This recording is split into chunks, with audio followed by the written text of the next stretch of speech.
have 4 pieces, so you got to get one. Line up the hardware here. Hey, Rich. Here you go.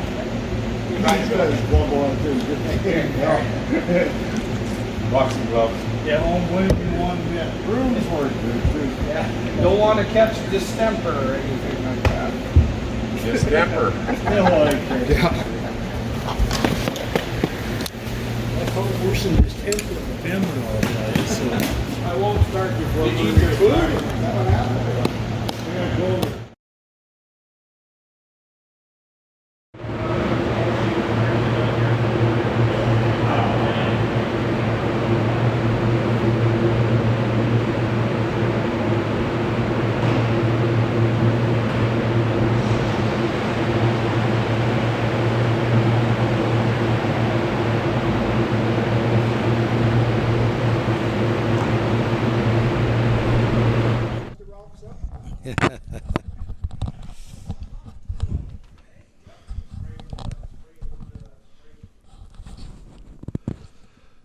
Good morning and welcome to the Burntwood Curling Club, Thompson, Manitoba, sheet number 3, semifinal game, Manitoba's Credit Union's Masters Men's Championship. We had the Women's Championship game yesterday. Laurie Dupre and her team from LaSalle were the winners over Sandra Cowling and her team from Hamiota. Today, our semifinal game, Terry Warren. Well, no, Terry... Terry's going to be really pleased, isn't he? Terry will like that. Murray Warren and his team from the Brandon Curling Club, the defending champions. In fact, the 2-time defending champions, winners in 2020, no event in 2021. They won again in 2022, and they're back here in Thompson trying to defend that title. And their opponents, the team from the Winnipeg Granite Curling Club, Mike Mann and his team. And we're about to get underway. My name's Resby Coots. My side man today is the inestimable Sam Antilla. Sam is the president of the Burntwood Curling Club, a past president of Curl Manitoba, and more important for context here in this game, Sam also skipped the local team in this event. Sam, just to get things underway, your week. No competitor ever wants to finish with fewer wins than losses, but overall you had a pretty good week. The week was great. Our team performed quite well. We've curled against both these teams actually, and had close games with both the Warren team and the Man team. So overall the week was great. We were quite happy with it. The results weren't what we would have liked, but it was fine. So what, having played both of them, are there differences in game style we can look for, or will they both have a similar approach? Will they approach it differently? I would say that Team Warren, they're quite a strong hitting team and certainly have far more experience than Team Man. But Team Man has curled very well and has come up in the last, I would say, 4 or 5 years, and been in the mix in the hunt for the provincial title. Well, I, of course, don't have any involvement in the seeding of the teams, but looking at the team list ahead of the event, I probably would have had these two teams in the top 3 or 4. I would have said, and I think everybody would have said, Randy Neufeld and his team, senior champions, a couple of them coming in as rookies into the Masters, still therefore younger. And I would have probably had them as number 1. I probably then would have had the Warren team as defending champions as number 2, and then I'd have had the Man team in the top 3 or 4, and that's the way it's worked out. Absolutely, and you're quite accurate with your comment on Team Neufeld. They're new into the Masters category, but they've done so well in the seniors category, and actually have done well provincially in the men's, in the Viterra and the Safeway in the past. So that's why they would have been seeded number 1. And in the seeding, we actually had Team Neufeld seeded 1, Team Warren 2, and we had the Man team seeded 4th. The other team that was in the playoff yesterday, Team Gitzel, was ranked 3rd. So these teams belong on the ice today. So the man team, Mike Mann is the skip. Larry Boris is the lead. Larry is a former Manitoba champion. Played with the 2018 Masters Championship team. Second is Blair Smith. Third is Bill Menzies. Bill has also won a Manitoba title, 2007 Manitoba Senior Champion. And then, of course, the Warren team is Murray is the skip. He's the middle brother. Second brother is Terry. He plays second. The older brother is Reg. He plays lead, and Brian Barker from down in Melita is the third. Interesting. You made a comment, Resby, about Bill Menzies. The last time we curled against him, he was actually skipping in the Masters. So he's got a lot of experience as well. So an open first end, the first rock into the rings, and they've traded shots since, and that's not surprising either, is it, Sam? Early in the day, and first end, teams are going to throw them up and down a little bit just to kind of get the muscles working and all of that. Yeah, I think both these teams like to play a relatively clean game, but at the same time, if you start mixing it up, they can mix it up with the best of them. So this now is second Blair Smith, his first shot of the end. Yes.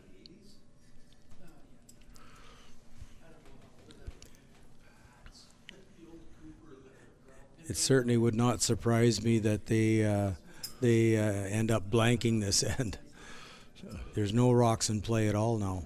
The man team does have last rock in this game. Throughout the event, there's a draw to the button competition after practice before the game. And the winner of that gets last rock. But in this instance, now that we're in the playoffs, the man team had a 5-2 record in the round robin, and the Warren team 4-3. Warren had to win his last game to make the playoffs, so 5-2 record earned last rock for the man team.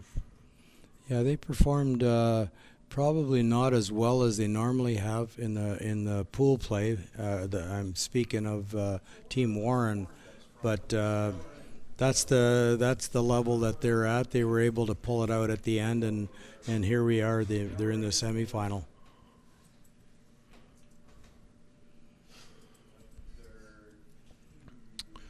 So we saw a whole series of out-turn hits on this rock on the center line, and Mike Mann now has asked Blair Smith to throw an in-turn in the hopes that he could maybe get that roll over to the wings, but no, once again a nose hit. Yeah, they're trying to figure out both sides of that center line, and all the sheets this week have shown that the center line is pretty straight if you run along the side of it, and it's showing that again today.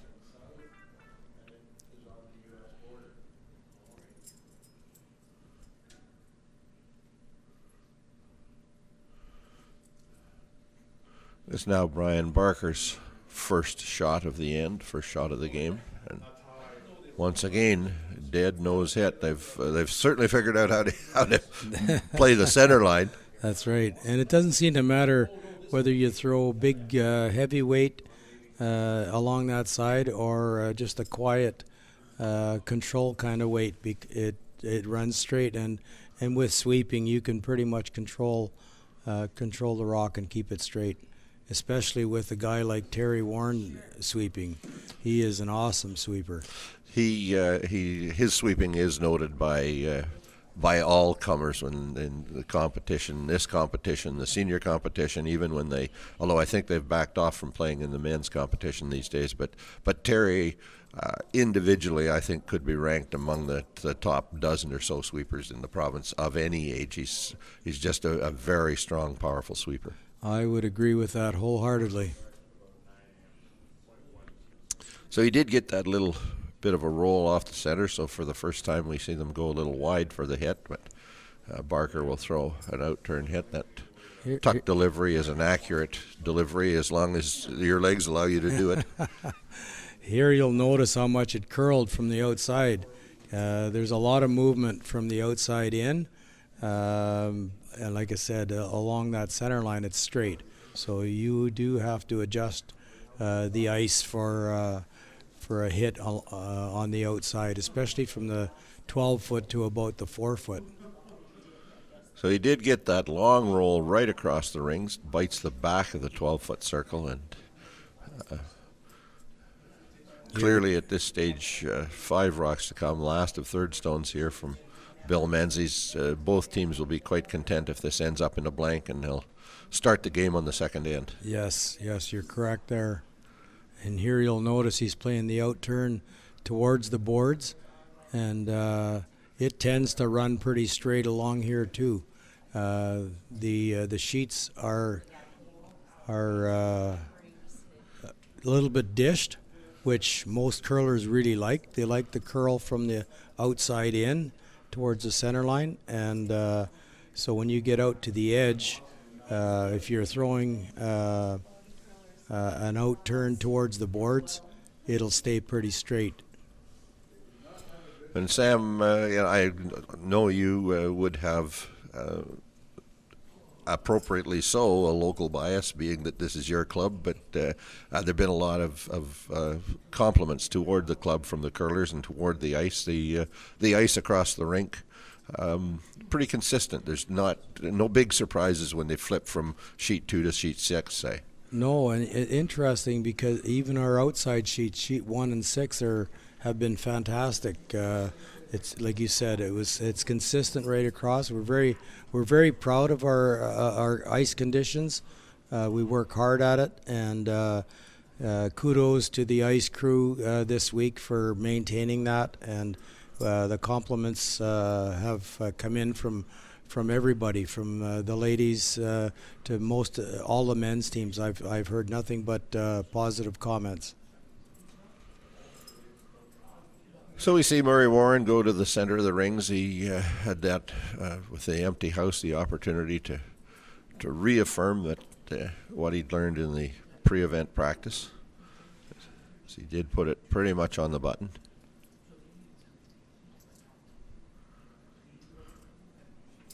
As a skip, that just gives you that little bit of confidence, doesn't it, Sam? That you've thrown a few shots up and down, and you're just going to sit in the hack and draw the 4-foot when you want to. Pretty comfortable feeling, that's for sure. And these guys have no problem drawing to the 4-foot. Mike Mann's first shot.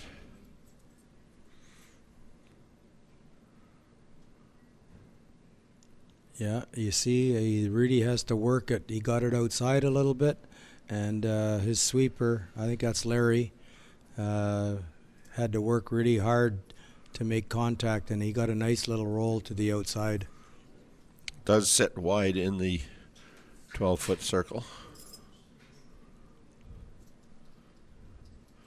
We'll watch to see how Murray's reacts here. We did see the earlier hit out here curl a little more than the ones up center had. That's one thing that Murray's noted for. It's his bullets.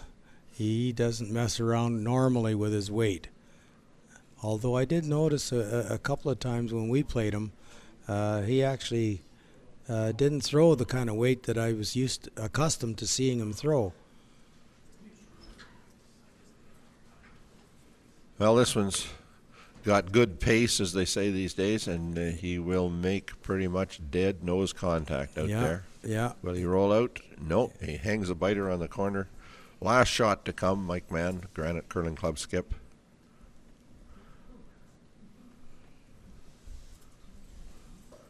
And he's going to throw an in-turn at it. Sam, is there any danger in this?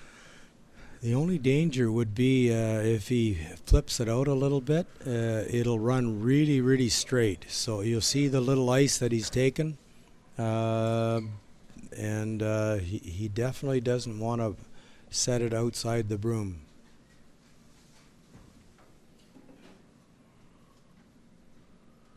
Mike's a pretty good thrower, so I don't think he'll have any problem. In turn, the final rock of the opening end of our semifinal game. And he does make Contact, rolls out across the back of the rings, and it is a blanked first end. Mike Mann, Murray Warren as they play the semifinal. The winner will advance against the still undefeated Randy Neufeld team.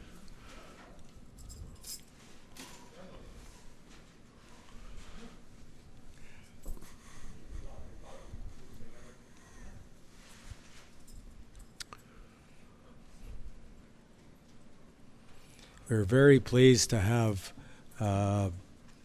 Paul looking after us and doing all the legwork and setting everything up for our viewers to be able to watch this event. He's been here and he's a tireless worker. He's been here from early in the morning till late in the evening after the last draw all week, and he's still smiling. So I kudos to Paul. Well, I think kudos as well to the Burntwood Curling Club for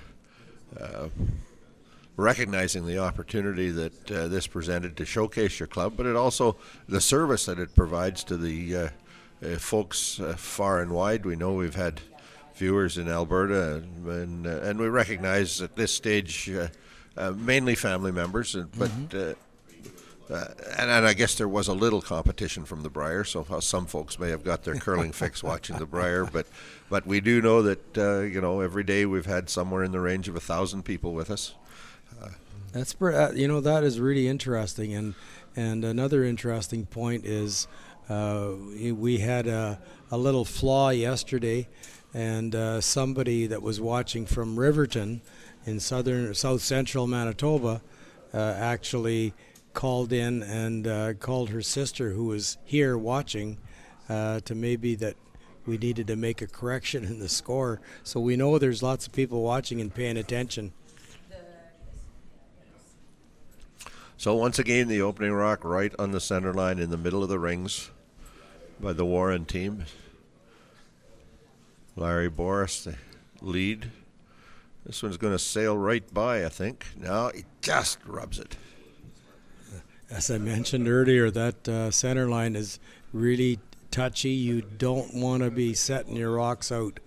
Otherwise, he was very fortunate to actually make contact there. That was a credit to the sweeping.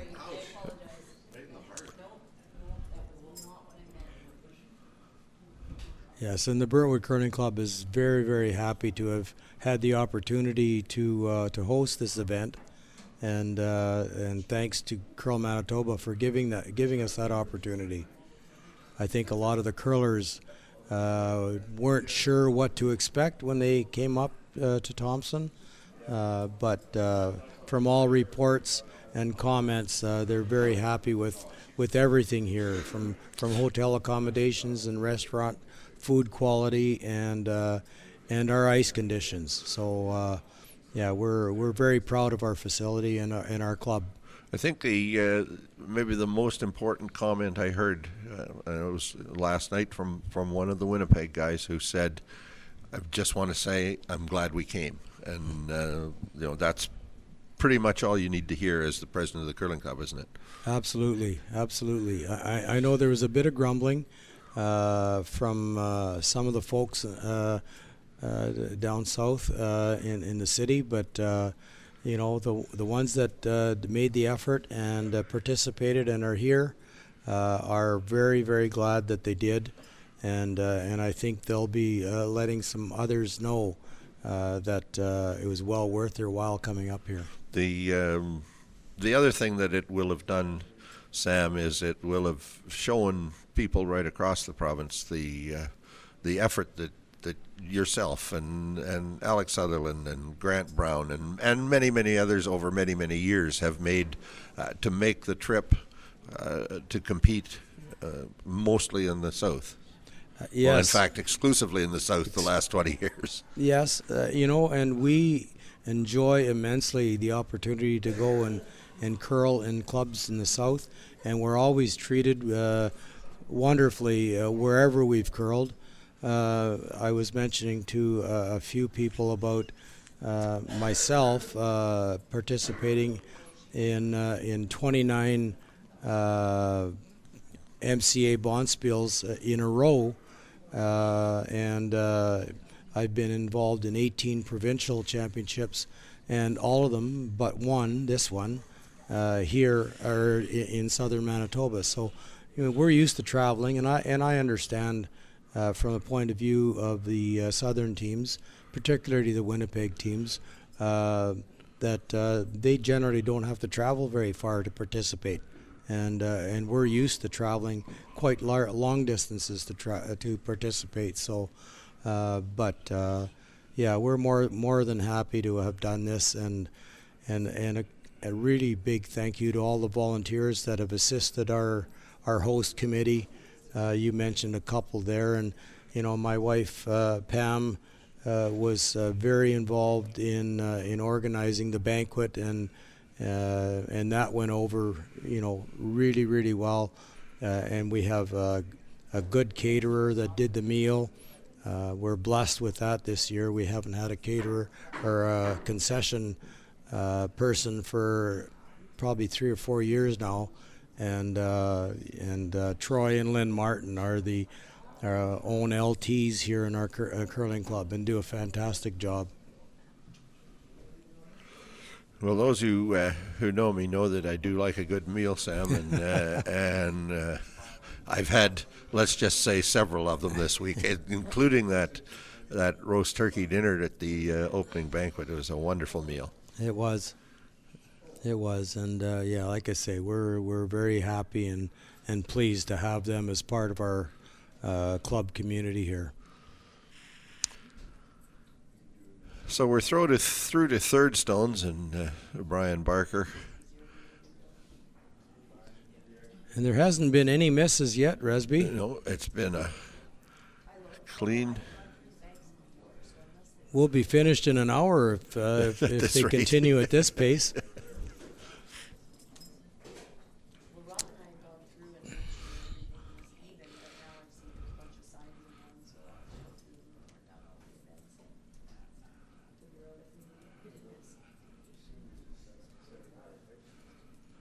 Brian Barker will throw his first now. He was just standing behind watching that the track of that last hit by the man team, and this is Barker's first draw, and they'll just continue to throw it into the center of the rings, and man will continue to hit it.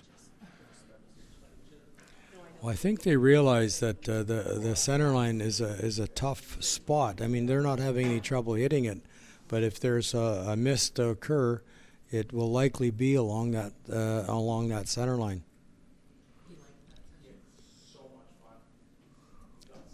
The other thing I wanted to mention, Resby, is the staff and from Curl Manitoba that have been here and helped us along the way, and Laurie McDonnell has been a fantastic supporter for us, and any questions or any issues that we may have had with regards to the hosting and the event generally, Laurie's always been there to answer and to help, and of course Craig has been here, Craig Baker, and Greg Maywood, who's been umpiring basically by himself with Laurie's help and Craig's help. But even more importantly, we've had you here, Resby, so that's been a real blessing as well. You did a real fantastic job as our MC at the opening banquet, and we're extremely happy to have you here. Well, I appreciate it, Sam. I have been here each time that you've hosted a provincial championship. I had the privilege of working with the late Bob Pickin on a radio broadcast of in the decades before the era of live streaming and television. Well, in fact, the television had been happening, but for various reasons there was no television of that tankard final in 1994, and I had the privilege of being Bob Pickin's sideman as we broadcast a game between Dave Smith and Doug Armour from Souris. Doug Armour, that's right. It worked out quite well. Bob being a Winnipeg guy, me at the time being a Western Manitoba guy, so we both had good perspectives on one of the teams, and I think it's an interesting aspect of curling generally, but of specifically competitive curling in Manitoba, that one of the guys who won that event in 1994 will be playing in the final game here this afternoon. Yes. In the person of Peter Nichols. And then, of course, I was here in 2001, 2006 for the Scottish Championships that were hosted here, all three wonderful events. Yes. And so I wasn't going to be not coming the first time in a couple of decades that you hosted two more championships, being the men's and the women's. Yeah, well, we're very, very pleased that you're able to make it. And you mentioned our dear friend Bob Pickin, who was awesome. He became quite a good friend of mine, and I had a lot of respect for Bob. He was a fine gentleman. And interesting, you mentioned the provincials. There was one other provincial championship that we hosted, and that was in either 85 or 86. I can't remember exactly, but we hosted the senior men's. No, I wasn't aware of that. Yes, and the late Jack Bryson was really instrumental in our club to get that event here. He was on the board of Curl Manitoba at the time, and he convinced them that we would be able to host it, and we ended up hosting it. And I think it was kind of a prelude to us hosting the 94 Tankard. The people that were involved were thinking that if we were able to do that, then we'd be able to host a larger event, which ended up being the Tankard. So do you have any insight into who won that event? I do not.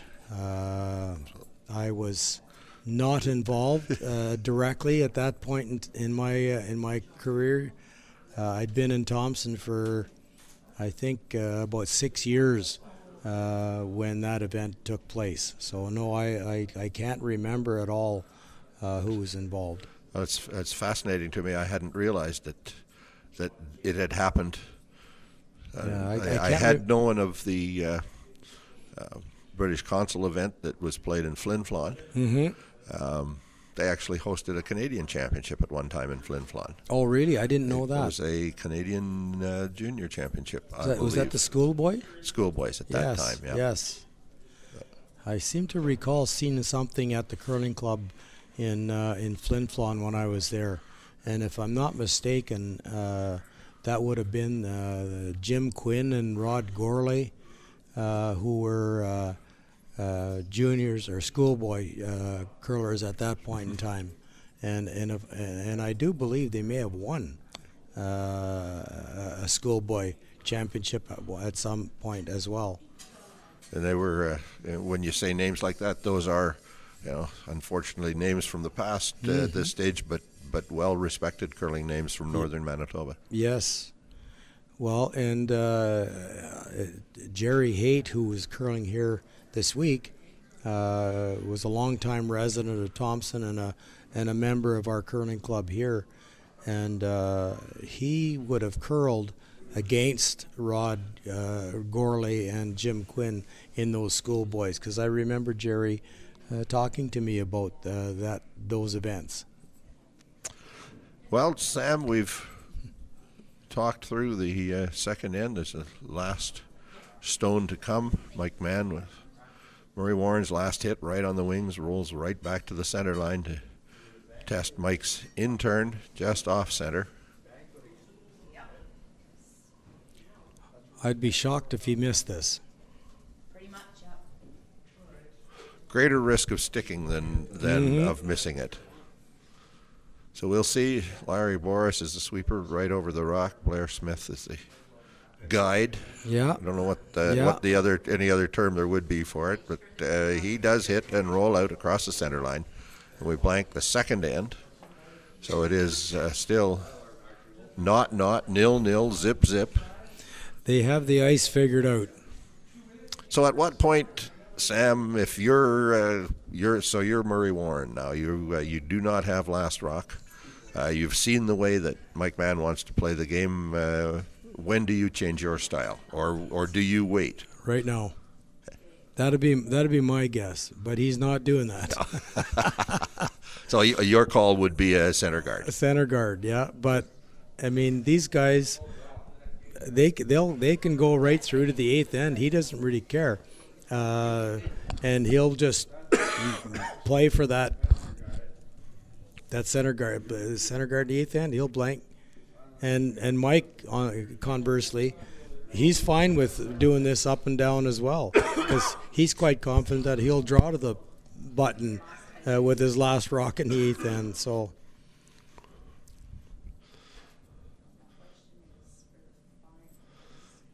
Well, we're going to have to find more stories to tell, Sam. The game is not terribly exciting at this point.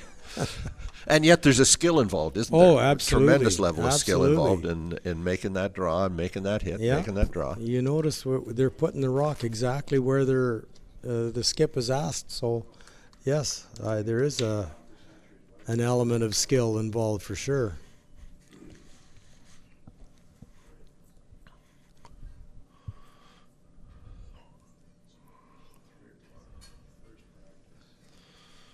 Actually, I wouldn't be surprised if Murray's fine with.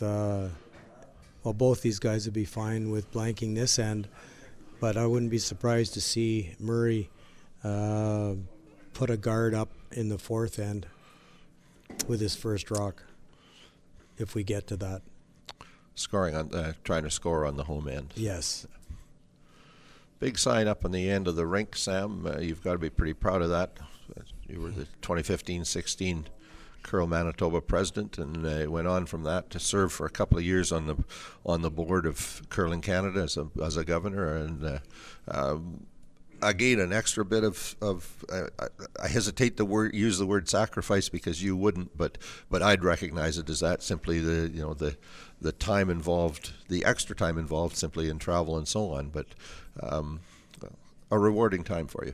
I just love being involved at a provincial level. I was with Curl Manitoba for 6 years on the board, and interesting you made a comment about my presidency, Resby, because in my third year on the board, you were still on the board as well, and were trying to convince me to run for president that particular year, and of course I wasn't quite ready for that at that point, but you provided me with a little impetus to let my name stand when in my final year on the board, and I was quite comfortable in doing that, and in moving on after that, a year later when I went on the Curling Canada board, it was I really enjoyed that as well. It was a different scenario, of course, looking at it from a national perspective as opposed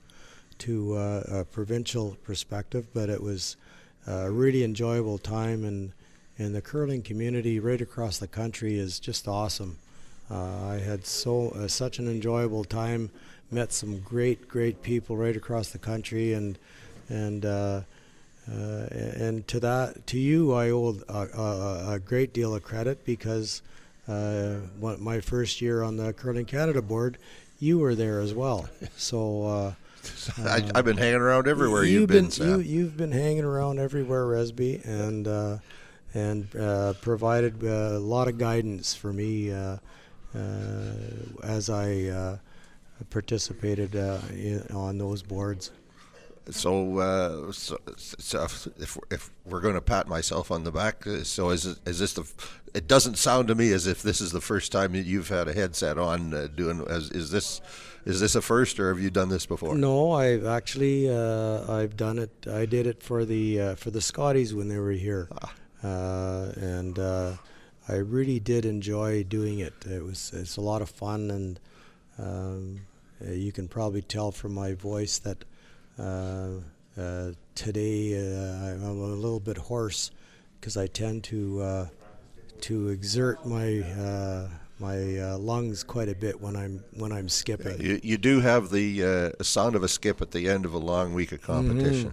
So as we've talked through that, we did see the Warren team roll out, and it was Mike Mann who made the first move. Does He that surprise did. you that he would go corner when he did? Yeah, it doesn't surprise me that he did, but it surprised me that he did it in this particular end.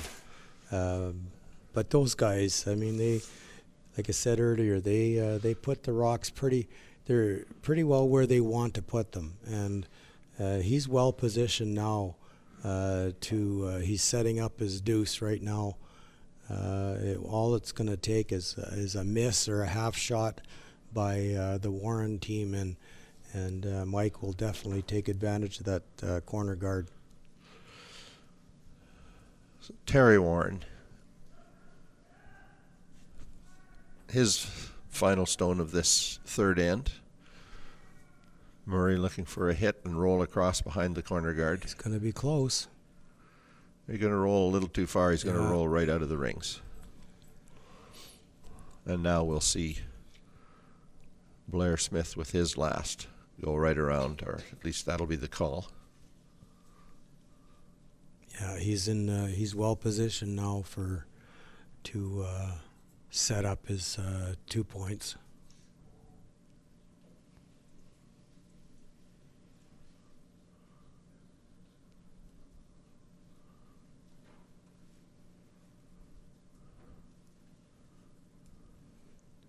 I was a little bit surprised at the weight that Terry threw, because generally he's known for throwing lasers, and that was pretty quiet for Terry. Well, the attempt to get the roll would soften the weight a little bit. Yes, absolutely. So the Blair Smith draw will go to the tee line. Just about still wide open. You've got a better line than I have, Sam. Can Brian Barker get a little roll under this guard? He can't. He won't be able to roll under. He can see about 3/4, not quite edge to edge. So if he was throwing just bumper weight, he could probably might be able to sneak under, but he's not playing that. No, he's going to play the outturn hit, coming off center line. Terry Warren is the sweeper over the rock. Reg in front of him. Brian, he just threw that a little bit inside, and didn't have the weight to keep it straight. Right out of his hand, he heard Murray call sweeps. First advantage goes to the man team. They have the opportunity to split the rings. If Bill Menzies can put it in, he'll want to get pretty much to the tee line, get that straight across. The one good thing that Brian accomplished with that shot is he moved the corner guard away.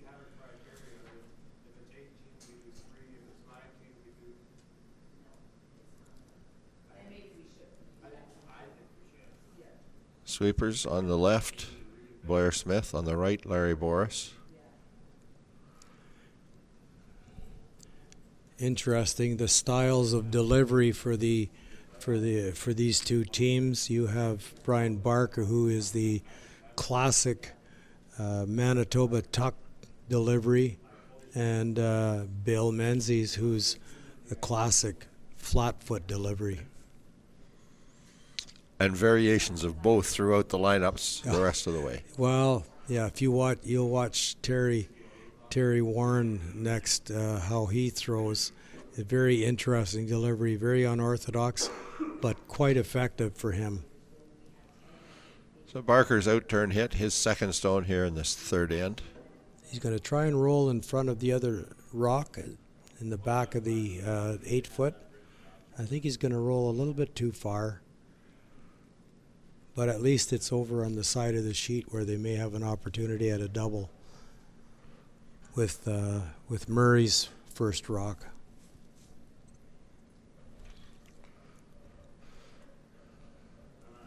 Well, it is second shot. Bill Menzies will be asked to hit it. Looked for a moment there as if Mann was going to call the in-turn hit, but he's gone to the out-turn. this rock will curl if he's quiet.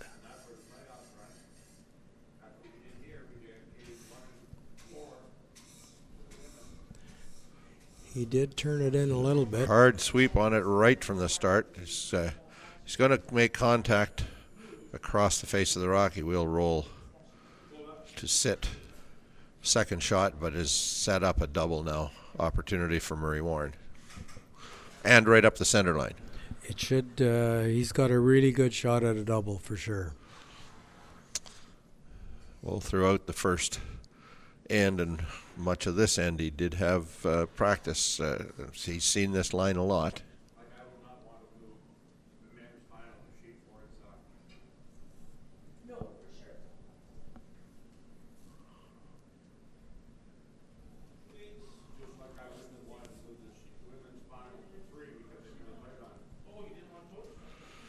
So Warren will throw an out-turn hit up the center line. He wants to get perhaps just a little bit across the nose, but doesn't have to be much to get the double kill. A pure nose hit might run past the rock in the back 12-foot. He's going to be pretty close. It looks like it might over curl a bit, jam. It does dead jam, leaves it in the back, biting the back 8-foot. I think he just got that rock going a little bit. I think he's signaling that to his brother Terry, and it just over curled a little bit. Yeah, just a little bit of a hand signal there. When you've curled with somebody as long as you have with Alex Sutherland, minimum words required. One look of the eye or one little hand gesture or whatever. You've just said a paragraph. Or a glare. Yeah, occasionally a glare. Yeah. Well, Murray Warren has given Mike Mann a second miss this end. Mike's going to try and go to the left side of the sheet, away from that stone. The boys Sweepers are watching it, so it looks like it might be a little bit heavy. Larry Boris has got his hand up as if to say, I think it can stop. But Brian Barker will get on the sweep.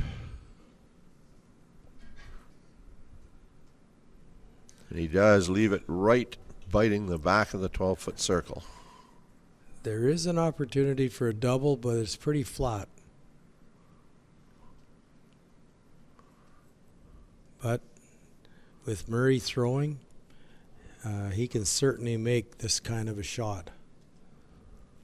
And in fact, it wouldn't surprise me if he did. Well, having maybe turned that first one, he will have a little extra focus on this.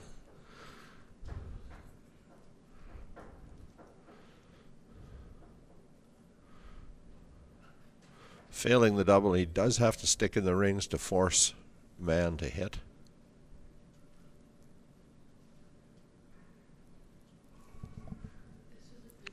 And once again, a hard sweep call right out of his hand. May have turned it again. He got that one going a bit too. He does make the double kill. Very and nice, very nice. Stick thanks for to the biter. I think he'll give Terry a high five here, because Terry definitely kept that straight. That's why it's such a unique team game. You don't make all the shots by yourself. There's a couple of sweepers involved. Well, and also in that instance, Brian Barker not letting there be any doubt that sweeping was required. That's a fact. That's a fact. His voice is like mine, a little bit raw. So final shot here, third end. Manitoba's Credit Union's Masters Men's Championship semifinal game. Mike Mann wanting to hit and roll out. Menzies with the strong sweep, but no. Does stick in the back of the rings for a bite. We have a score. So after two mistakes by the Warren team, which had the potential to set up a pair for or more for the Mann team. It was the Mike Mann mistake at the end, not rolling out, that puts the first mark on the scoreboard. And now Murray Warren, for the first time, will have last rock, and he'll be pretty pleased with the way this has evolved. I would think so. But at the end of the day, you don't mind you being the team that scores rather than the opposition.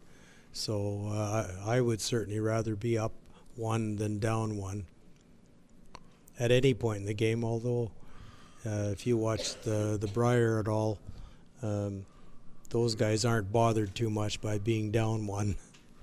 Not at all. Not at all.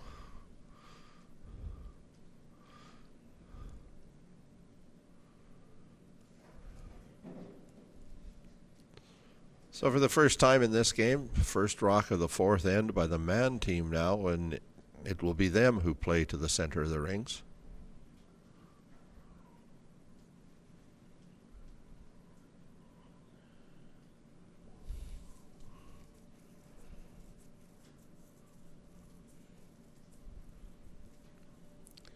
A well-placed guard right on the center line.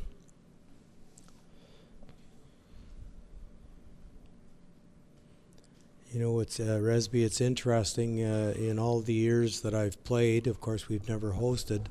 So you're always playing with the same group of 8 people throughout the round robin portion. So you really don't get to know or see, unless you hang around the rink all the time, which most of us don't. You don't get to meet the other players in the other pools.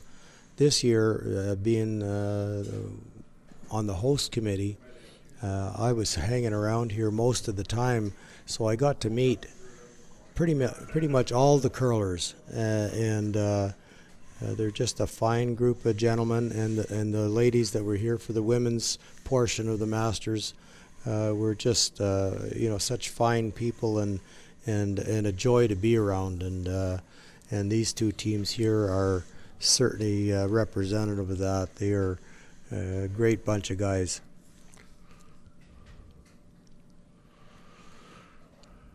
So with that, typical of the curling community. Very much typical of the curling community, from young to, let's just say, a little older. A little bit older. Those of us that are a little bit long in the tooth. Yeah. So that first rock, center guard, Murray Warren took no time saying we're going to go right behind it. He knew the ice from the pre-game practice session. Got wide, out-turned. It's a little bit heavy. And just makes it through the rings. Mike Mann had that ice call pretty well perfect, though, didn't he? He just that little bit difference in weight. Otherwise, that blue stone would have been right in on top of the red. I think that's the first draw that anybody on either team has thrown that's been heavy.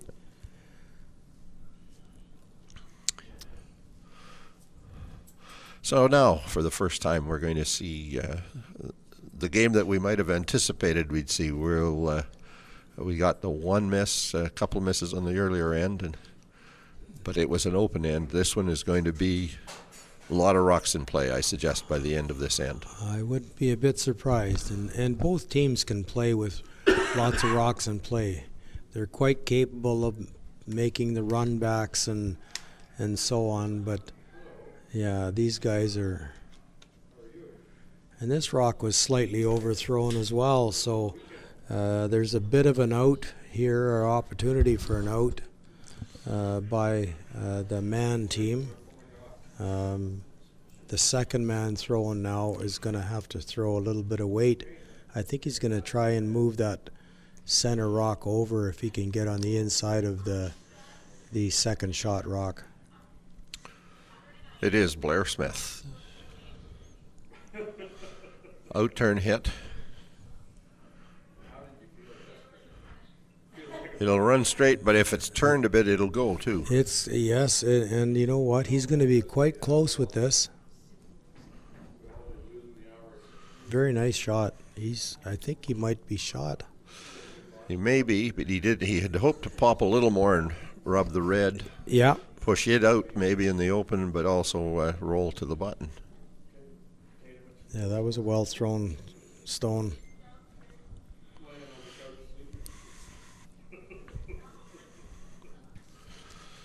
So Terry will throw now an out turn. I think Murray would like to see this one hit and roll out to the wings. Yes, he would.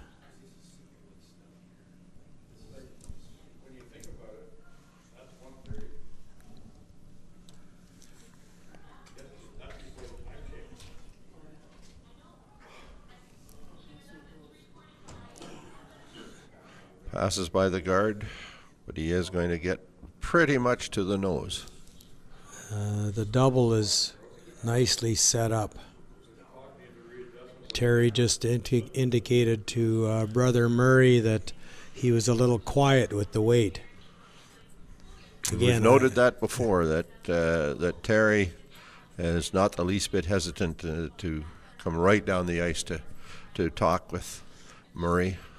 And just say, and it'll be one of two things. I think I did this, or what do you think I did? Because I thought I threw it pretty good, but it didn't go where you wanted. They communicate all the time, Terry and Murray.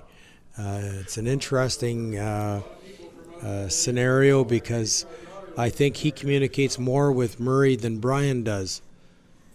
Oh, he did not make the double. Just got a little too close to the center of that target stone. He needed to be on the side of it, roll. He could have got the double and rolled out to the 12-foot. But he's now left Murray Warren the opportunity to ask Terry with his next shot to get a little bit of an inside roll under the guard. I think he just indicated to Terry to keep his weight down the same as the previous stone.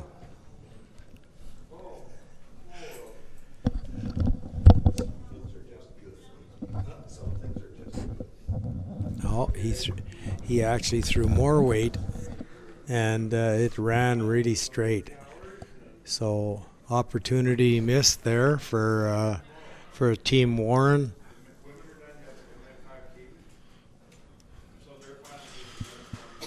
So Mike Mann's objective now will be to keep the play over at the wings and keep the Warren team from using that center guard.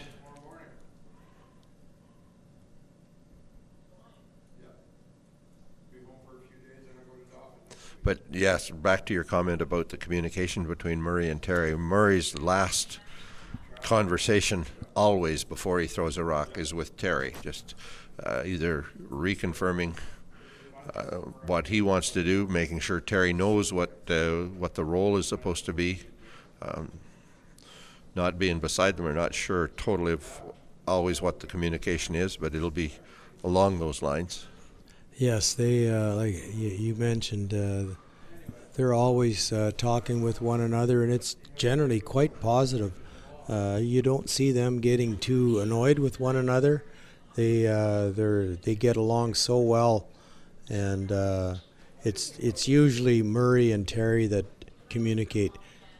Brian does get involved as well, but Terry and Murray are the two that seem to do most of the discussing. So we'll see if Brian Barker can hit that swing that will take his rock right into the 4-foot behind that corner center guard. It looks like he has.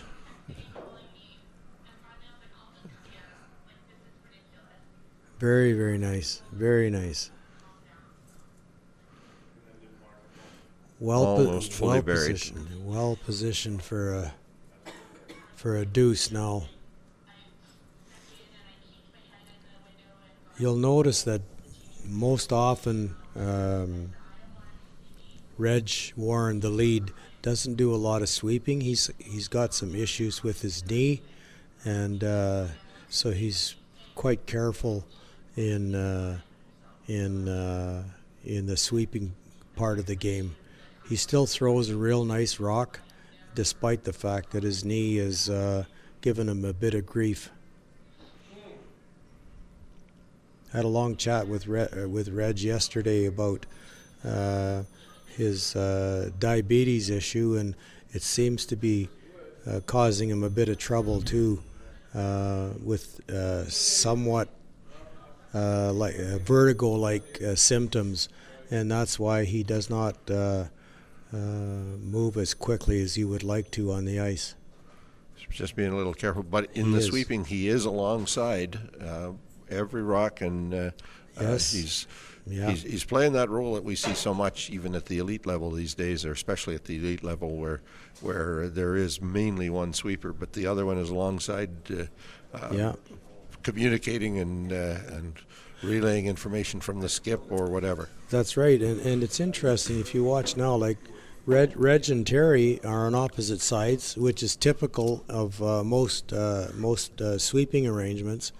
But when Brian and Terry sweep, they sweep on the same side, and that is not typical. That's something like they used to do in the old days. The old corn broom sweepers wanted. That's right. Felt they were more effective if they were on the same side and got the same momentum going. That's right.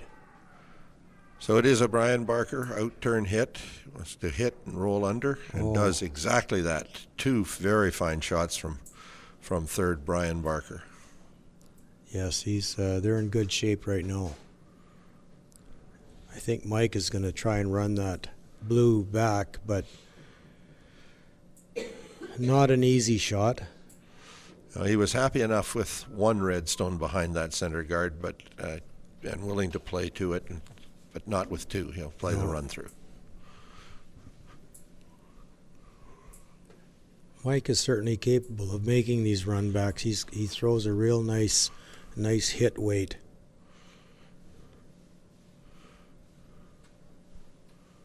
Of course, he has the typical Manitoba tuck delivery as well. And they generally are able to throw the high hard ones a little bit better than the flat footers like me. Well, we'll see. It is an out-turn hit on the way. It's not going to curl enough, I don't believe. And Sam was right. It passes by. So Murray Warren will. That center line is really tricky. You've got to be so accurate to the broom, otherwise it'll run very, very straight.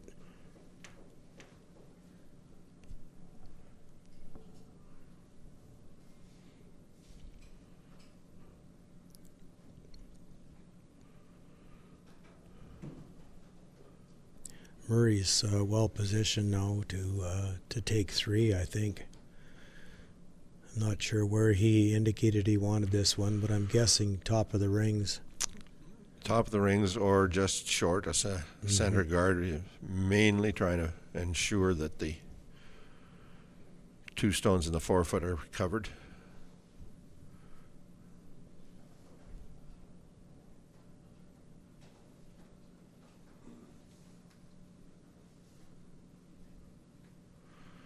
The out-turn guard attempt is underway.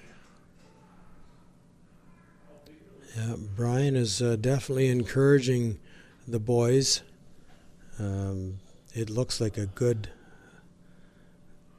stone. If they can get it over another couple inches, Isn't going to be able to get it to drop into the center line. He does leave that.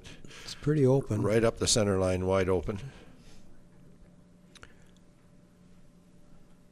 Well, with the kind of weight that Mike throws, if he hits this on the outside with big weight, he might be able to spill both rocks. That guard of Murray's needed to curl about another foot, and he would not have this shot. I think he was just light. I mean, if he'd have had the right weight, I think he would have got to the center line. Yep, he would have. He was in the curl. So we'll see now if Mike Mann can blast a couple of rocks out of the 4-foot circle.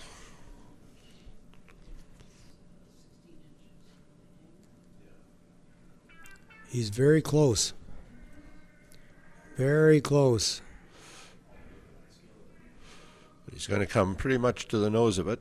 We'll leave red lying 1. Very nice shot. Not exactly what he wanted, but it's going to force Murray to draw to the 4-foot. And not an easy draw by any stretch.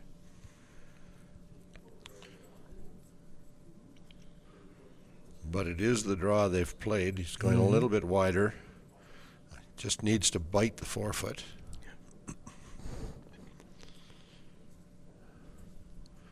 Murray stops to look at whether or not they should play the in-turn.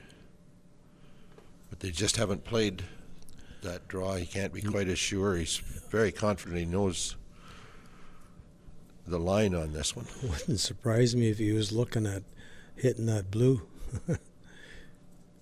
Because I know that Murray is a hitter. He's known as a hitter. Not that he can't make the draws, because he certainly can. He'll be close on this. It is final stone, 4th end. Out-turn draw. It may have gotten a little wide.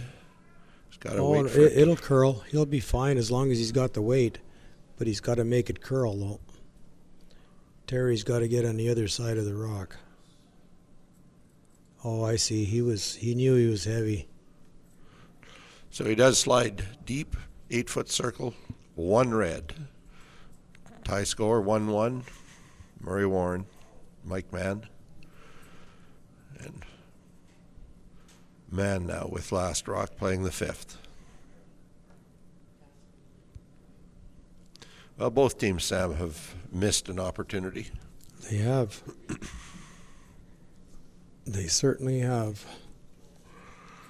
And Murray's down here to chat with Brian to say what the heck went wrong on that. Yeah, it became apparent the sweep call was to try to get a little rub off that blue rock to slow it down and redirect it a little bit. He almost did.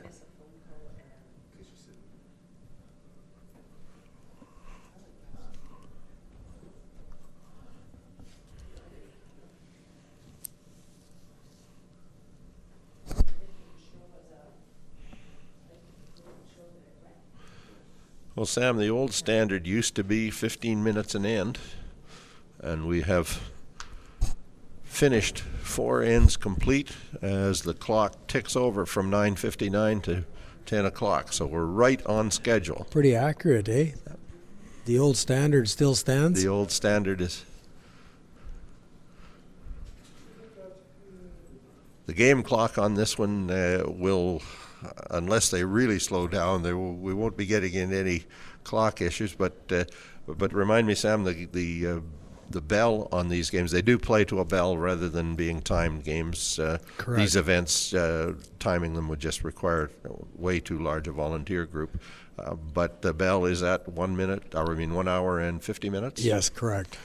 So. And interesting, quite often you'll see teams get buzzed. So the 150 is you play the end you're in and one more.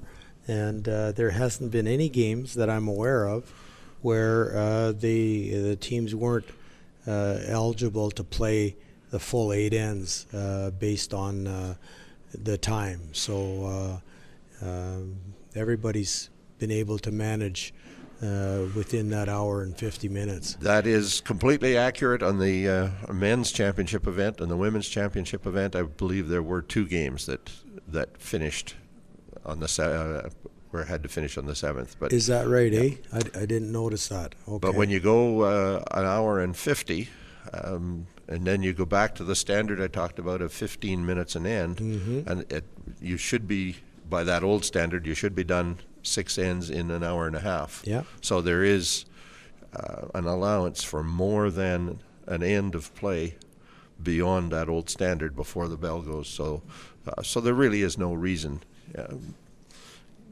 especially in a game as we're seeing today with so few rocks in play. That's right. I mean, with the 4th end was the only end that we actually had rocks in play to any extent, and they still managed that end really well in terms of time. So, the the 1 hour and 50 minutes is good.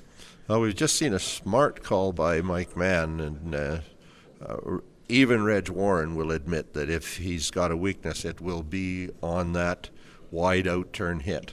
And so Mike put the rock over there to test that, but the test failed on this first attempt. At least Reg made the contact and rolled it right back to the center line where Murray would want it. That's exactly right.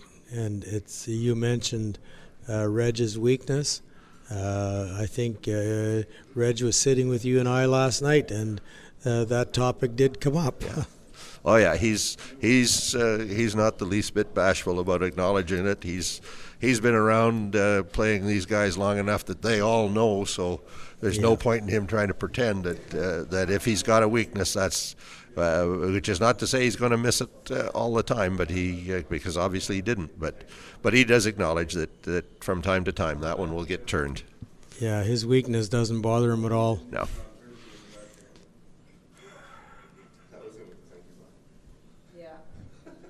You'll notice that he's playing the out turn towards the boards here on this rock. Generally, people would have you play the in turn from the boards in, which is typically called the pro turn. And because the rocks are running so straight with the out turn towards the boards or the sides, that's why he was playing that turn.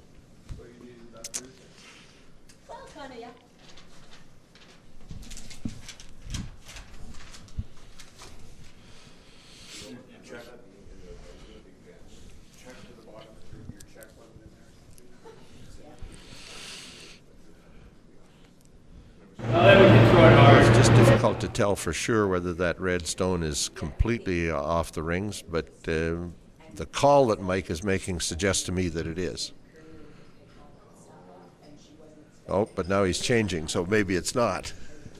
It's close. It's close for sure. I guess I'm not surprised that he's playing a freeze down to it. It's protecting it from behind, as they say. Yeah. So this is Blair Smith, his first stone of this fifth end. He threw it very well. Strong sweep from Larry Boris, a little bit of help from Bill Menzies. But clearly understood that the weight was what they wanted. They didn't have to overwork it. And he does come to the tee line. The hope, of course, being that a little bit inside the nose of that rock will jam it back onto the red and leave a biter. Who did Larry curl with when he was a provincial champion? Well, I'm going to say Mark Franklin. Oh, yes, you're absolutely right. And then I was going to go and look in the book, but if you say I'm absolutely right, then I won't bother checking. When I say absolutely, I should correct that. I think you're right. And having said that, now I will go to the record book. You can go to the Bible, Resby, and confirm that, but I can't remember. But I know he played with Mark.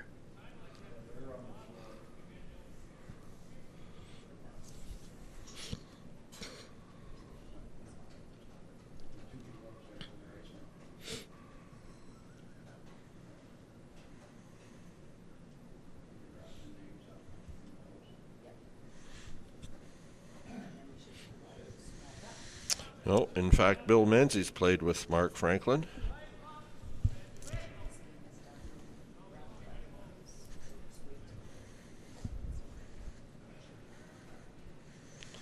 In 2018, so I had that piece of information completely wrong.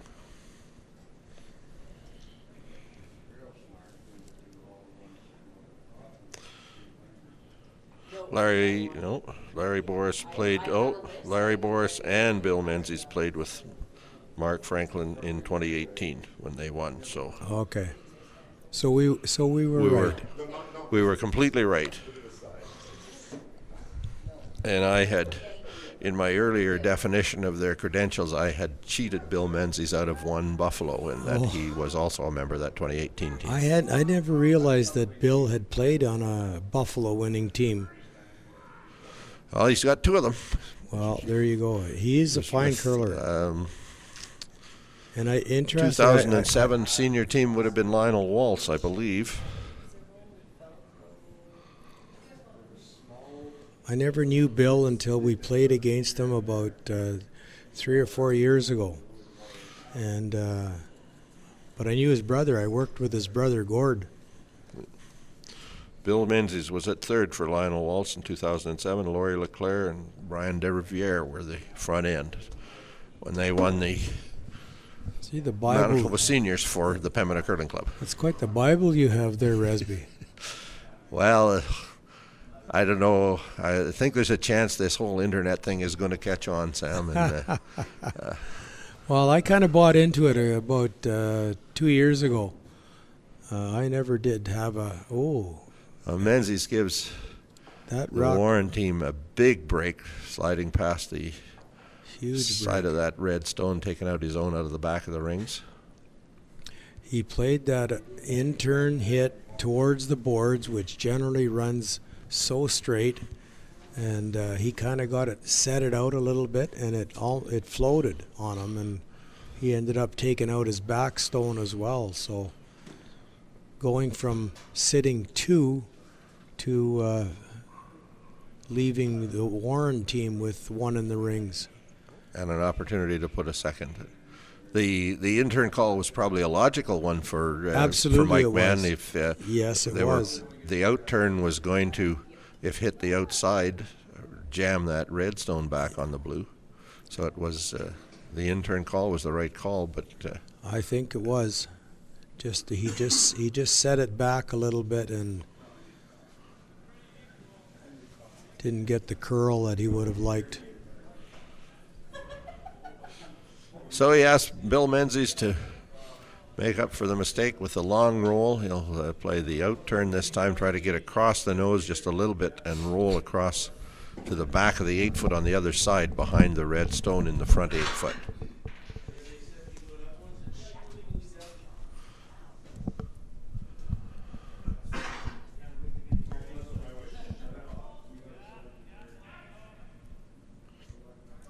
The Menzies outturn hit is underway.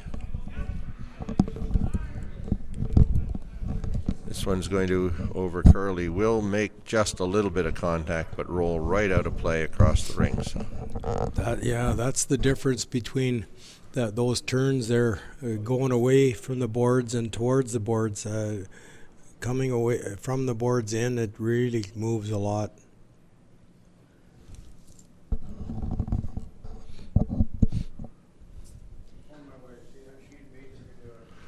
So the Murray Warren draw call, the first of Skip Stone's here in the 5th. In-turn draw down the center line, hoping to go to the outside edge of about the 8-foot. Again, he'd like to get to the tee line. Remember, he was heavy with his draw in the 4th end for 2. I don't think he'll be heavy this time.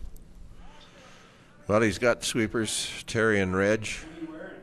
Terry right over the rock. A lot of down pressure on that brush. What are you watching? You're watching Spidey, man?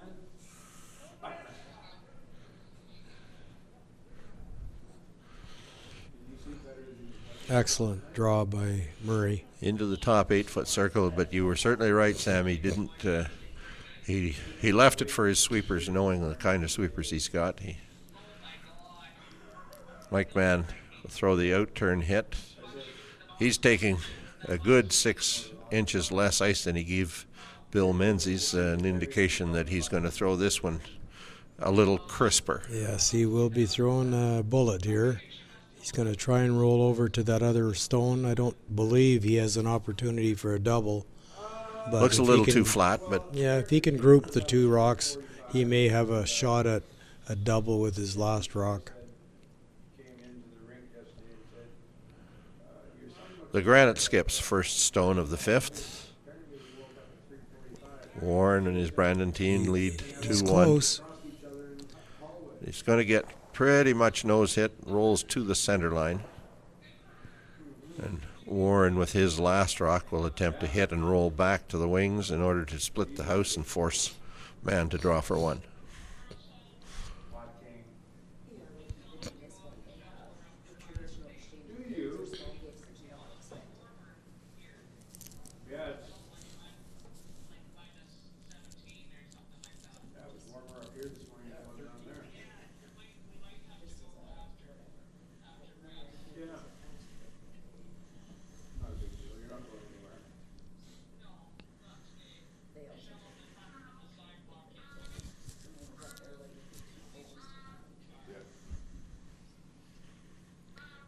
Murray's going to try and hit and roll probably to the right of the broom. Roll back to where his draw had come to rest with his first shot, or even further for that matter. As long as he's in the rings anywhere, he and rolls that way, he will have forced man to play for one.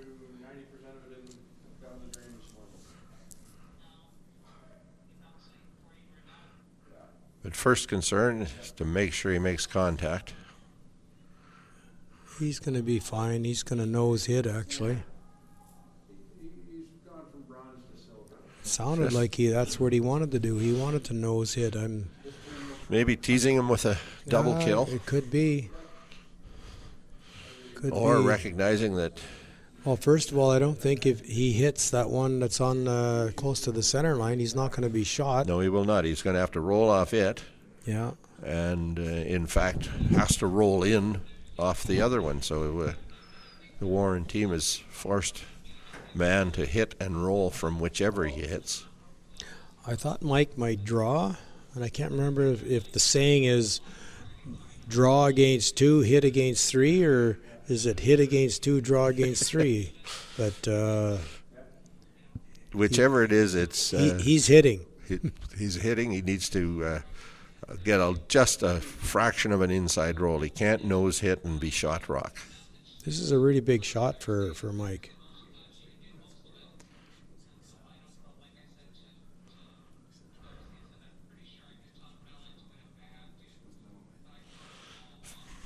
Final shot of the fifth end is underway. It is an out-turn hit. Mike Mann, the granite skip, needs to hit and roll inward.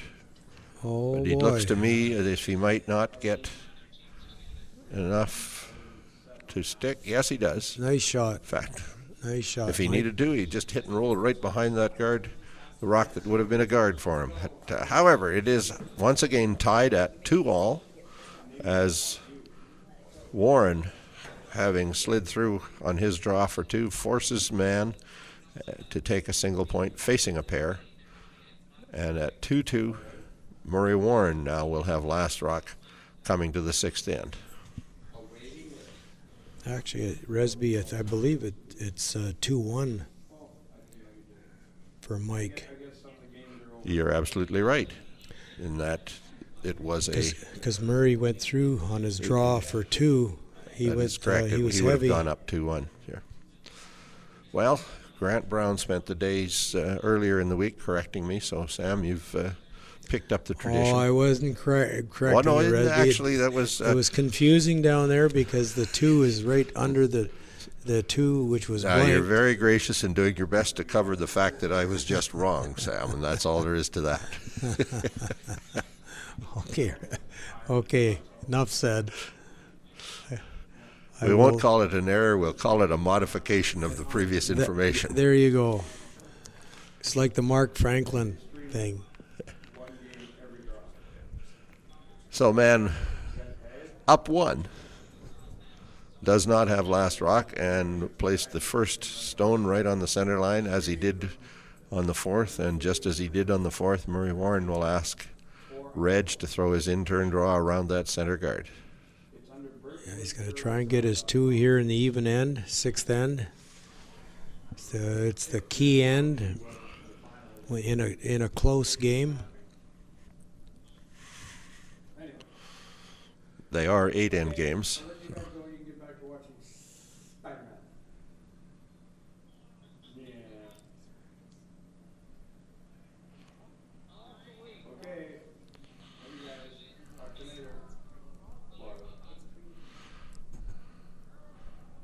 About here, that rock should start to bend. There it goes. I don't think it's going to bend quite enough, but Reg just got a little outside the broom on that one. It took a little longer to start to bend. very nice weight.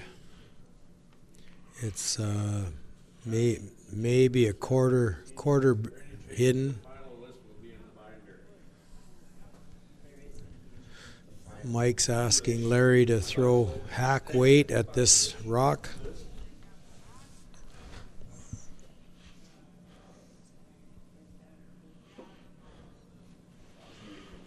He's pretty much wide open. His opportunity here with the right weight just to get a little roll under the guard.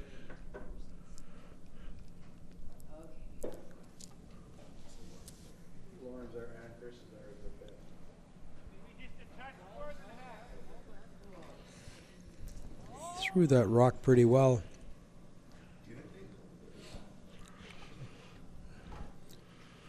Bill's trying to move it so he gets maximum roll, but I don't think he did not. It rolled away. Just the difference in weight is very weight sensitive in that little curl. Mike had asked for hack weight, but it kind of looked like it was a little bit more than that, and consequently it ran pretty straight.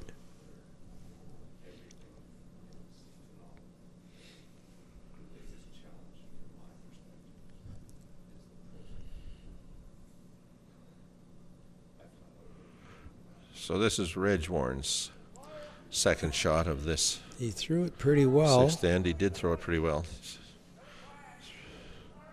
He did tell us last night that he was really good at throwing hit weight close to the center line, inside 4 foot, but outside he was not quite as accurate. Not quite as suspect would be one word. So once again, it does sit open in the 8-foot circle, and Blair Smith will have the out-turn opportunity, trying to hit and roll under the guard again.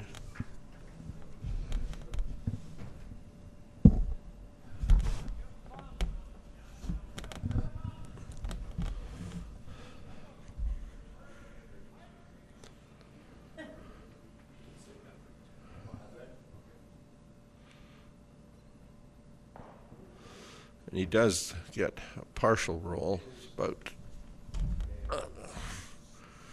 not quite edge on edge, maybe a quarter of a rock under the center guard. They haven't yet been able to quite figure out exactly how to hit that rock to get that nice roll.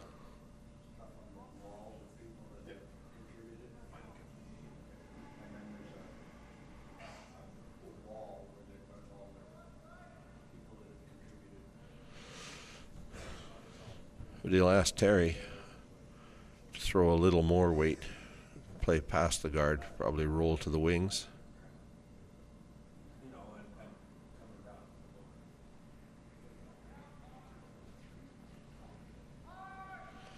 Ryan Barker and Reg Warren, the sweepers on this one.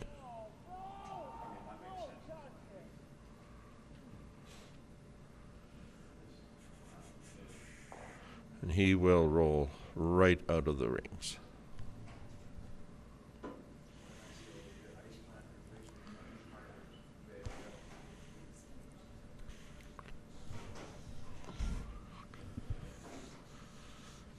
So, I believe for the first time in the game, we see the in-turn draw around that center guard. Blair Smith.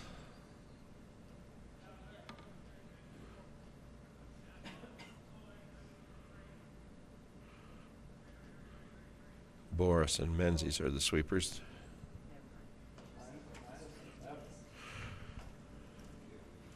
Hard sweep, try to get it by the guard, but they will wreck on the guard. Will set up a pair just either side of the center line. I was trying to recall, Sam, if there'd been an in-turn attempt around that center guard that Blair Smith just played. And I couldn't remember one earlier in the game. I think that was the first. I don't think they had played any out there, and I'm quite surprised because it curls like crazy there, and they certainly can bury it, but they have to take lots of ice. And in this instance, they didn't. They rubbed that center guard. There's two guards now, one either side of the center line, and Terry Warren is back on the outturn side. And as it comes to the hog line, it does begin to snap over curls. Murray a little upset with himself as much as anything. He should have anticipated that curl and jumped the sweep just before it. Because that looked like the weight was perfect. It was. And he may not have had quite enough ice. It's interesting because the further out you go, the more curl you get. And so you're caught between a rock and a hard place there. If you notice now, Mike is going well out into the 12-foot, almost at the edge of the 12-foot. And even at that, I'm not sure that he has enough ice. Well, certainly a little more than he had on Blair Smith's shot.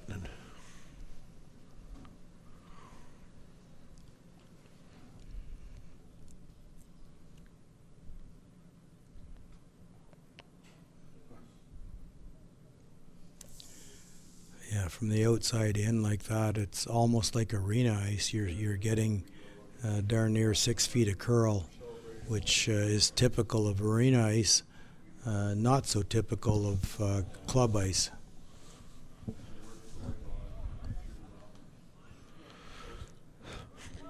Well, we'll see if he's guessed it right because he does have the sweepers on it, Boris and Blair Smith. I don't think it's quite. Yeah, he might have it. There he goes. Yeah, they are going to get it perfect. Good sweeping. The other thing on that, Sam, I think a little more rotation than Bill normally throws. Absolutely. I think you've heard any broadcasts on TSN, and the guys are always talking about the amount of rotation that you have to throw on arena ice with draw weight. It curls so hard. And obvious here that he had a lot of rotation on the rock as well. That was well thrown by Bill. But I think we run into the same, and nobody plays on the last game on Saturday at 12 so it's not, there's people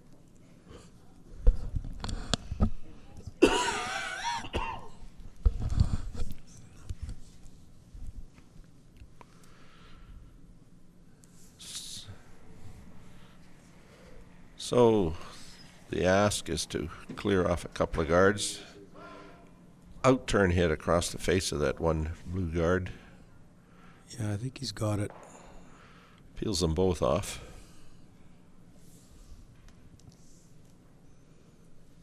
Unfortunately for him, he did leave that their rock as a partial guard on the man blue stone that's counting in the 4-foot.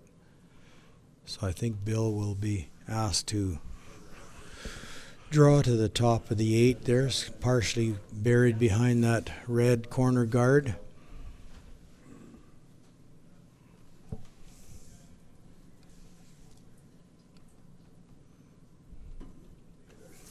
Little conversation here for the first time.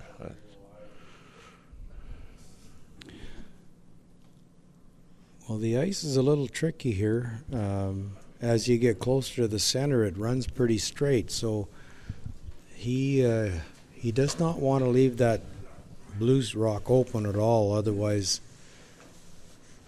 the Warren team will have a chance for a double.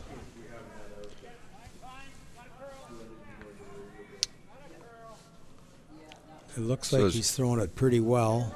Comes to the hog line. He hasn't really started to curl to the center yet, but it will do. He's going to actually rub the red guard and redirect in behind his own, or the other guard. Which will work to his advantage. That's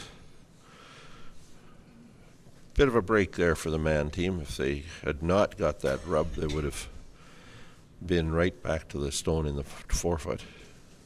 And that's a really good break because that rock is in a difficult position to remove.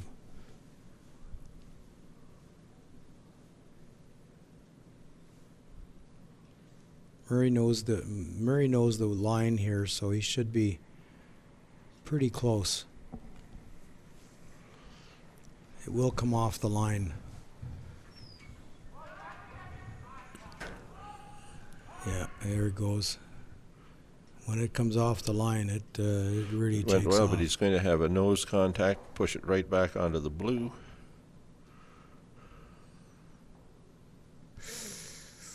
Ooh. He didn't have much weight there. Not much weight. Little ice cleaning going on, suggesting they think there might have been a bit of a pick on it.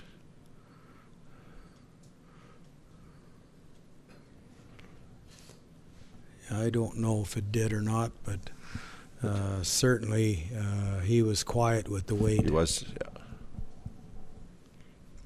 And it does come off the line. If he had started that rock on the outside of the line, it would have ran much, much straighter.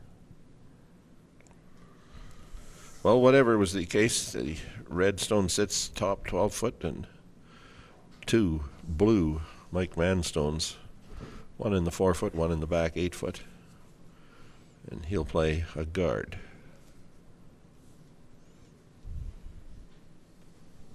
The good thing for Murray, if this guard is well placed, they have a pretty good idea of the line to draw to the 4 foot with the out turn on the left side of the sheet. So I think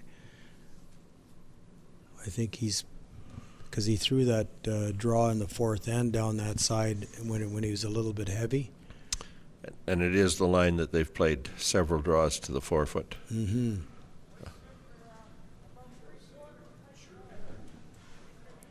And this rock is on that left side of the center line, like we talked about earlier, and And it is again, not staying, coming to the center. it's staying really straight. He's going to get the little tick like he did on his first one, and worked out pretty well for him again. If it had rolled another 2 inches, it would have left the red wide open to be promoted. And you know what Murray would have been doing. Get a cell phone or an email and email it to you, and then you can just pay it online. Perfect.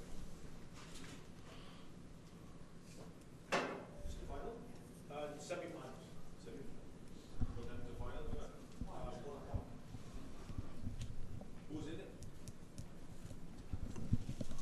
One of these guys and Newfield team. I don't know. Where are they from? So, Murray Warren, Brian Barker talking about a couple of different options here. They looked at a tap on the red rock that's a foot or so off center. Part of that discussion would as well have been whether to go around that one. They're also looking at whether there's a way to play a tap on that red stone in the 12 foot. Yeah, I think he's probably looking at either peeling that top off and getting rid of a couple of the guards to allow him the opportunity to have a better shot at the 4 foot with his last rock.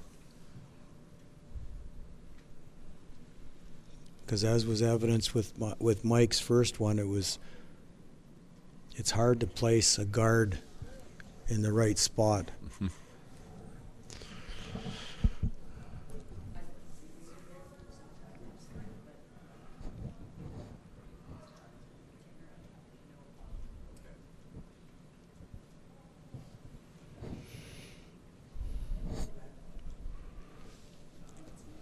So in the end, the call they're making is the draw. Yes, I kind of agree with this call if he does go ahead with it, because like I mentioned earlier, he played that draw in the 4th end where he's a bit heavy, and I don't think he'll be heavy again. There's the intern hole there too. Oh, but having come down to get his Oh, sliding crutch, he looks again at the center of the ice, but no. Back out to the out-turn draw.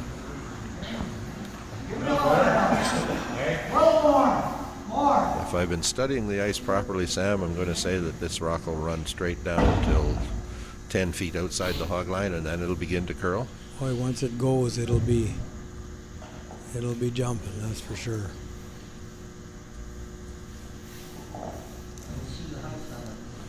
You can pretty much get right to the edge of the button with a draw from. Well, we'll see. Is Murray Warren's first stone. Sixth bend.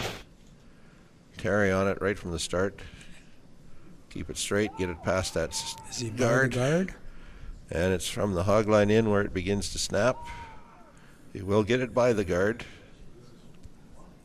Does he have the weight? Oh, I think he does. Strong sweep by Terry Warren. Little help from Brian Barker, and it is Excellent. fully 4 foot on the tee line behind the guard. Well, he's well positioned to at least get his one and tie the game. Because there's not much that Mike can do. I suspect he'll play a guard so that Murray can't draw another one in for a second point.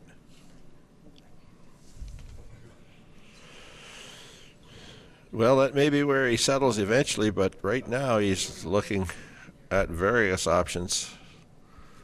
Sometimes you get a little blinded by the fact that you've got a couple of rocks that you've been thinking might score for the whole end, and then all of a sudden it's taken away from you, and you try to figure out how to bring them back into play. Yeah.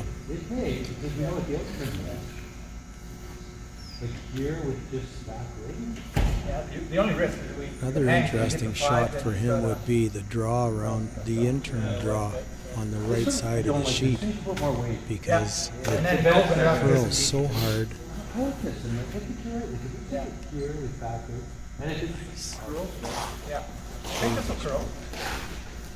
like it.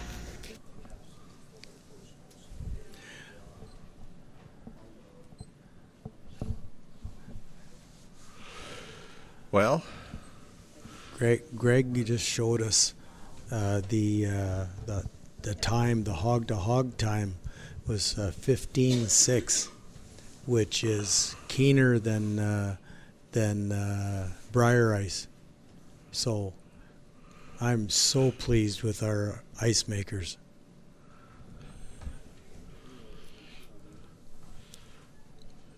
Well, Sam, the out-turn draw to the face of this might be available. The in-turn draw around the outside that you suggested was available. They're selected neither. I think they're playing a draw down center line through the port to the red rock in the 4 foot. Really? No, you're not supposed to sound surprised. You're just supposed to analyze. Really? Well, I don't see any other option with the ice that they're taking. It's got to be the call. He's not drawing to the to guard that left side. He could be playing the guard.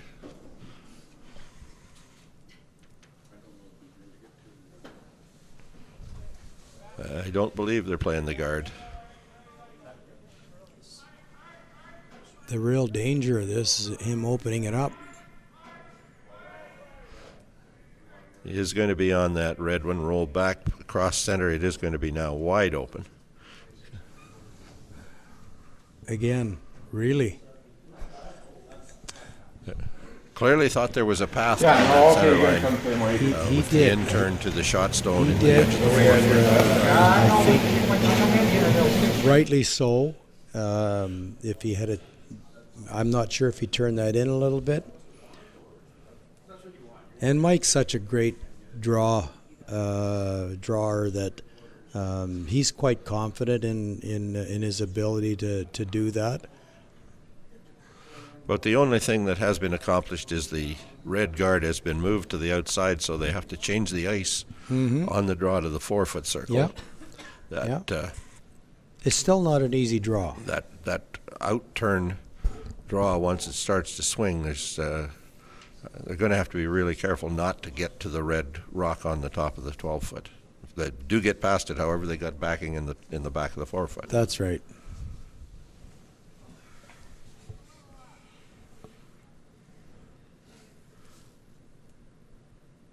So for the second even-numbered end in a row, Murray Warren has a last rock draw opportunity for 2. Rock runs straight. It's going to start till it curling gets now. to just outside the hog line where it should begin to snap. And Terry's going to bend it in there. It does.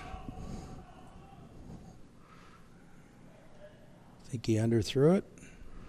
Did come up just that little bit short, and so it is once again a single point. And as I predicted at the end of the 5th end, it is a 2-2 tie. Yep. There you go. After 6. You did predict that. No, I did, as I predicted at the end of the 5th. Oh, yes.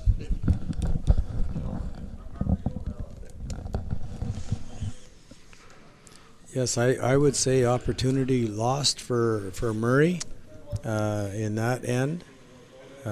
He was gifted that opportunity, but did not take advantage. That they moved in about a foot with their ice, and it ran straighter longer. Sam, as it got to the hog line and just over the hog line, it began to curl. But on that line a foot further out, it was curling 6-8 feet That's past the hog line. So it didn't begin its curl quite as quickly, and they had to wait a little to try to get it past that top guard, and they just left it that little bit short. So 2-2 after 6.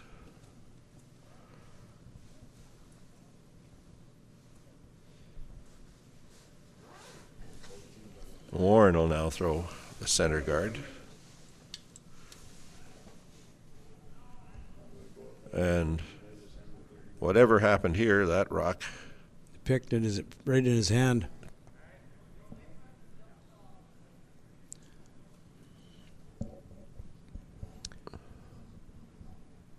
I know in a couple of our games we found that from time to time there was threads on the ice, pieces of the clothing, and that can definitely cause some grief. Cause a bit of grief. You're right.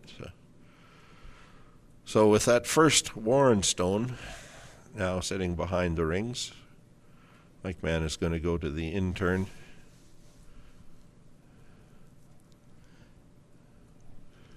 He'll be happy with corner guard. He'll not be unhappy with rolling into the rings into Reg Warren's out turn path.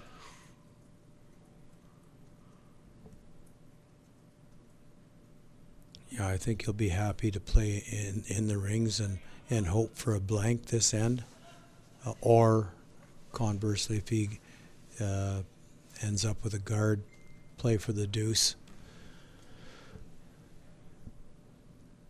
But I'm thinking that he will definitely be playing for a blank.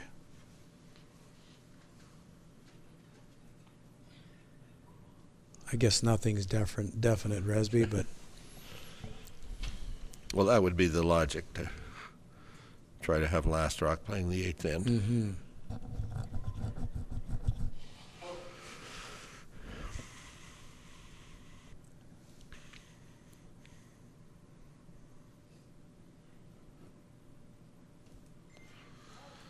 Reg Warren's out turn hit.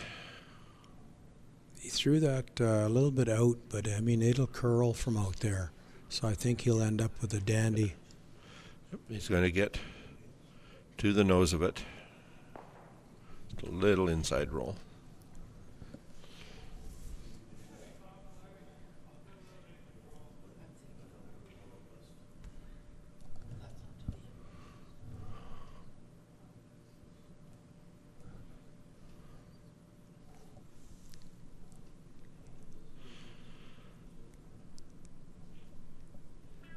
So this end could evolve into a series of hits back like the first and the second.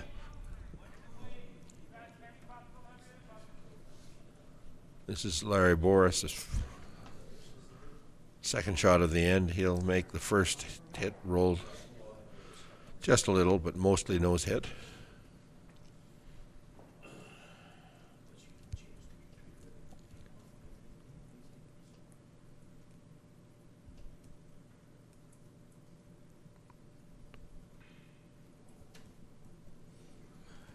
Terry's getting ready to throw his first rock.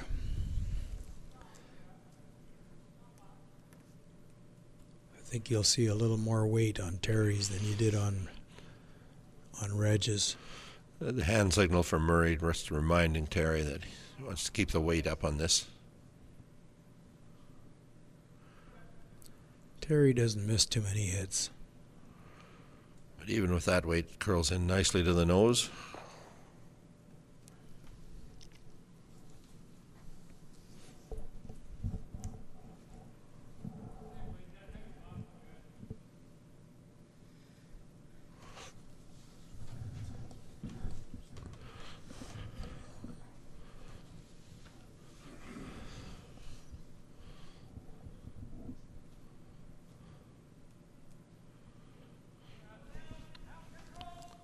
Blair Smith now has his chance to make the same shot.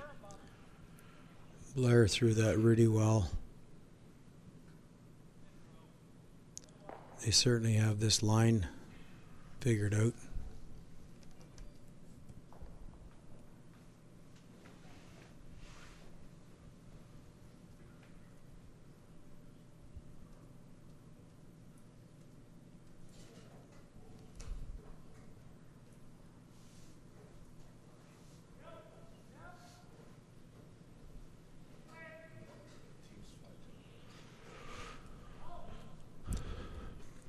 Last of the second stones here in the seventh. Does hit and roll, but leaves that little biter. He put it in a tough spot. And once again, we see Mike Mann play the in-turn, as he's done on a couple of previous occasions on this rock wide biter. This is one where it won't curl very much at all, and if you set it back at all, it's not going to make contact. But Blair looks like he threw it pretty well.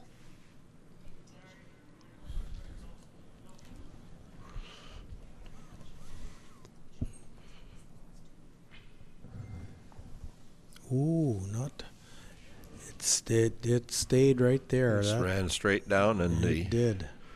Advantage that Mike Mann might have had is lost if Brian Barker can put a rock on the tee line in the other side of the rings.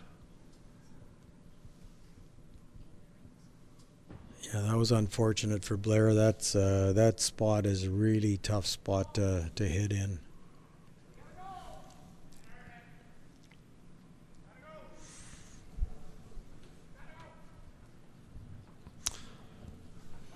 Murray Warren out to sweep for the first time in the game. That suggests that Brian was a little late, but it will slide into the rings. He just wanted to give Reg a little rest. Or maybe wanting to warm up a little bit. That could be as well. It is a little cool out there. I think it's probably around 5 degrees.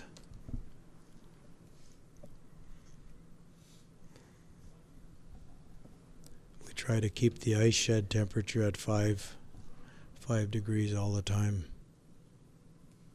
Seems to make for better quality ice.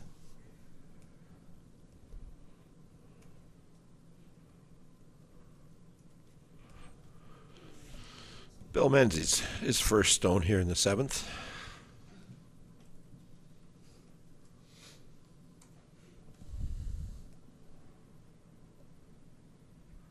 In-turn hit, he'll try to roll back to center, across center, try to get the two rocks together over on the right-hand side if he can.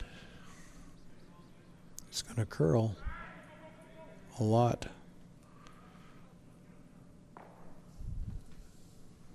And he does hit and roll right out of play. That's that spot where you started outside in the 8-foot lawn, around the 8-foot line, and you do get a lot of movement with that control weight. There's nothing else closer than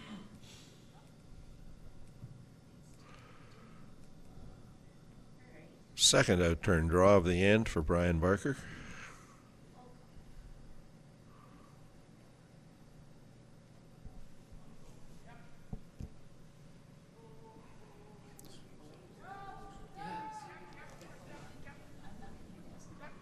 Murray's coming out again.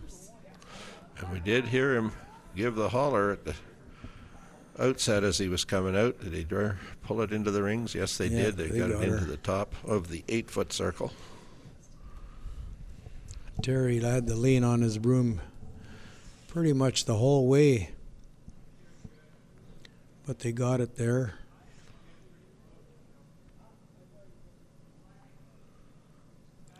These lads don't miss too many of those free draws. So a little less ice this time for Bill Menzies. He's asked for a little more weight. There's potential here for a long double if it contacts that first stone, the right spot. It's going to curl too. He is going to get the roll.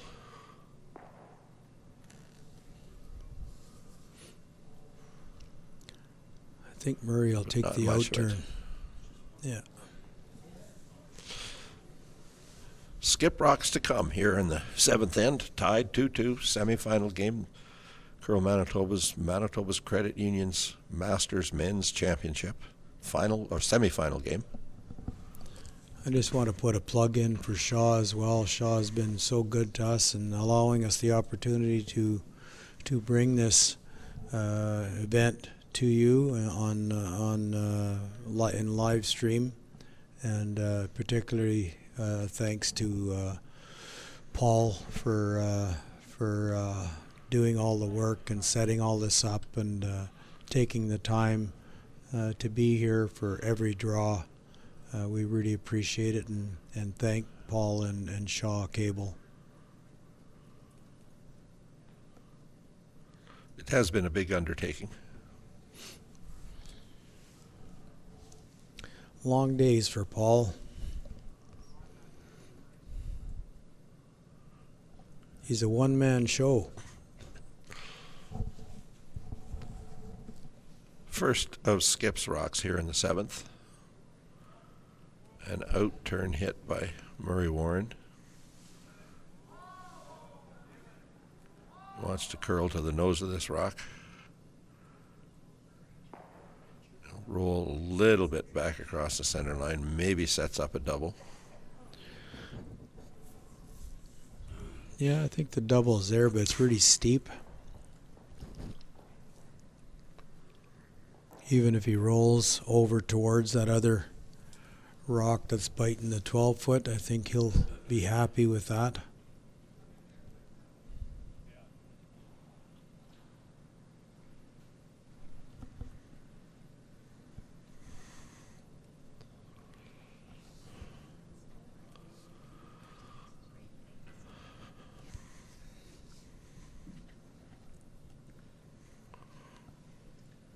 Mike Mann's first in the 7th. Out turn hit, looking to roll to the right. Closer to the center line. It shouldn't curl as much as some of those other rocks that were thrown out in this area a little further out.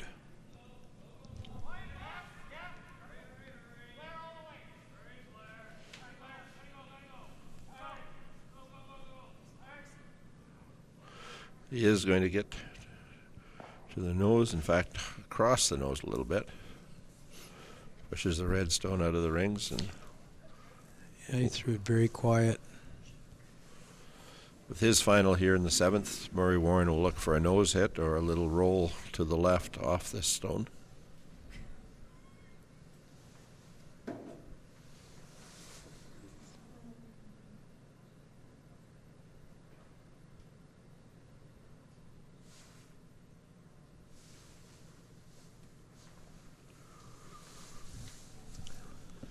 Terry doing a bit of cleaning on the path of Murray's last rock here.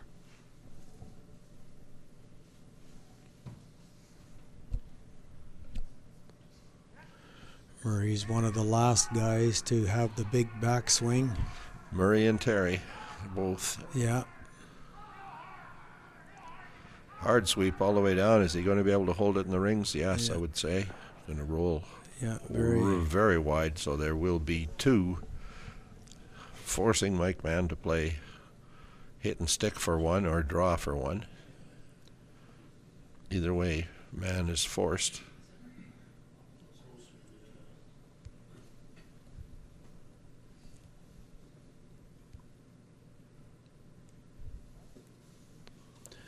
I think there may be a discussion here whether he wants to hit and roll out and give Murray one,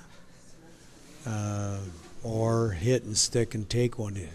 There's always a debate whether you like to be up one without the hammer, or down one with the hammer playing the last end. And I suspect that might have been a discussion between. Which are you in favor of, Sam? I like being up. I don't like being down, but so I don't throw bullets like Matt Dunstone and Cooey and these guys. So I'm less confident of being down one and with the ability of assuring two at the last rock. So the last rock of the seventh end is underway. No, he's playing for one. Nice and quiet. Does make the nose hit. Very nice shot by Mike. So the team from the Winnipeg Granite Curling Club, Mike Mann and his team, take a single point lead, 3-2, in what, Sam, has been a very interesting game. It was a pretty routine open game at the first couple of ends, but there have been rocks in play since then, and other than a couple misses, a very well curled game. Very well curled, and I mean these two teams are excellent teams, and you don't want to give them too much, otherwise they're gonna take advantage. I think there was a couple of missed opportunities, but for the most part, great shot making, and it was very interesting game to watch. So both teams taking time to strategize.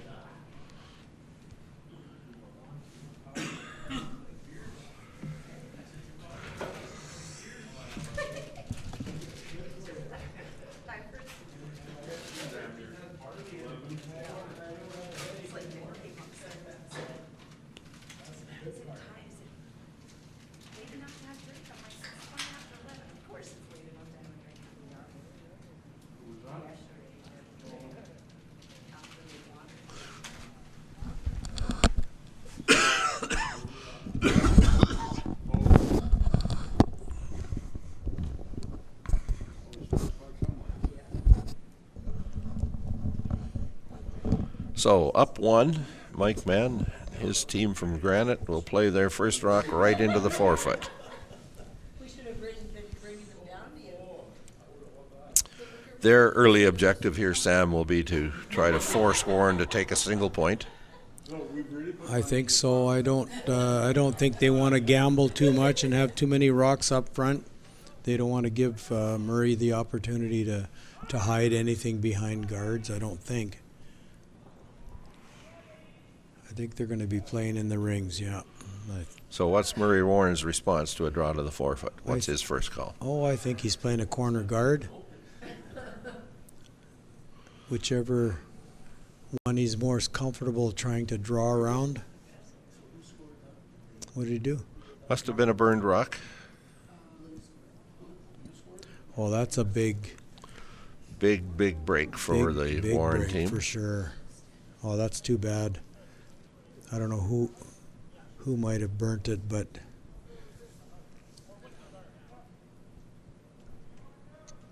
whoever did will be feeling terrible.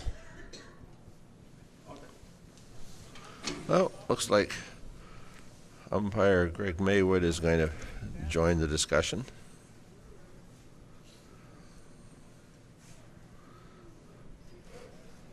My guess, Murray Warren is just as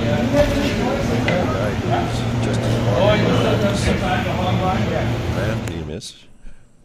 But in a case like that, it really is up to the non-offending team to say, yes, you can remove that rock, or it should be left where it would have stopped. And I'm not sure where it would have stopped.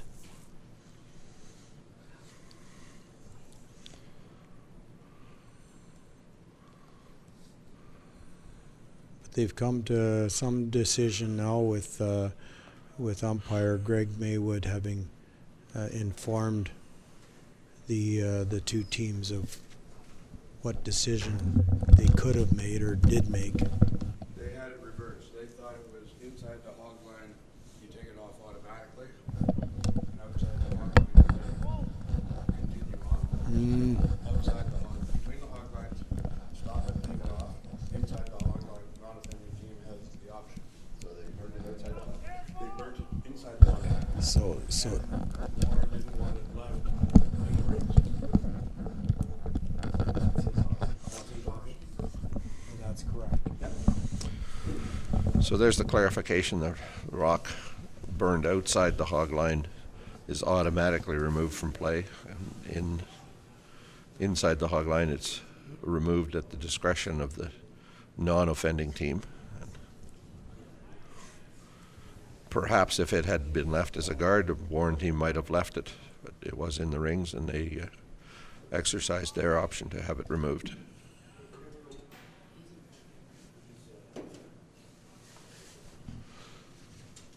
So they do have the corner guard.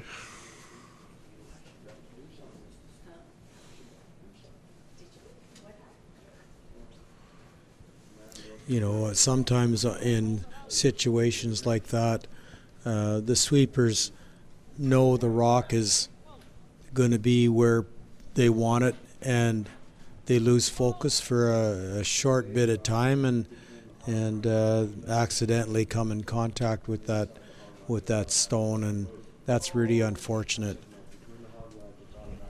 There's nobody feels worse than whoever touched that rock. I'm not sure if it was Bill or Blair, but whoever it was is not feeling that great about what happened.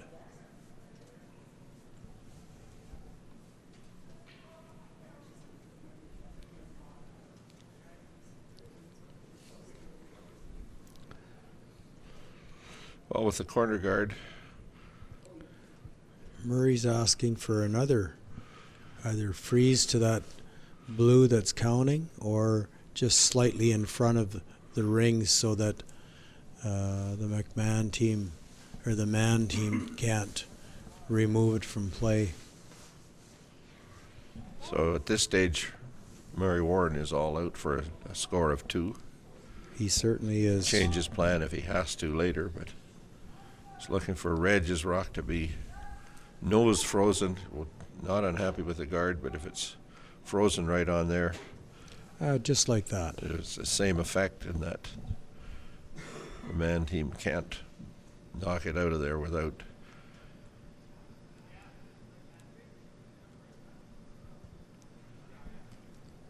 So you'll play a little tap, try to get shot rock behind a couple of stones. I'm not sure if Blair has that heavy weight capability to remove both of those. He probably does.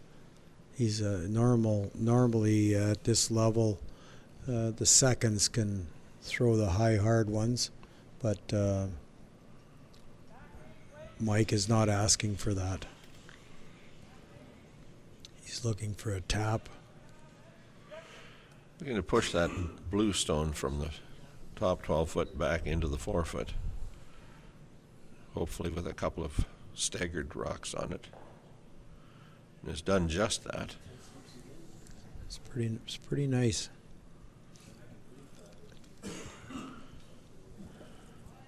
Well, with Terry Warren's hitting ability,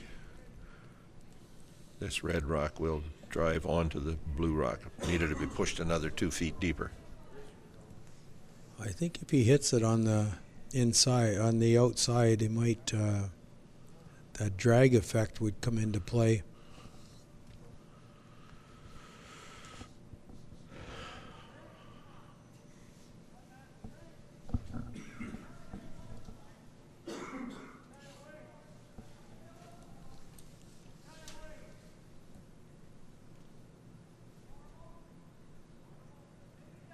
I think they're just deciding on what kind of weight to throw, because he definitely wants to keep this rock in play.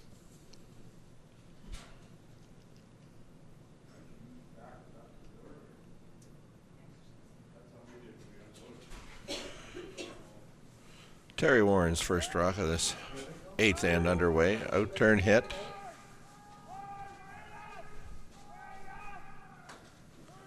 They've turned it in a little bit.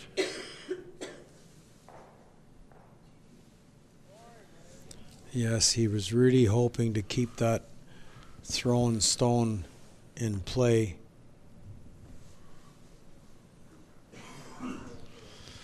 But he has moved the blue rock back deep into the rings.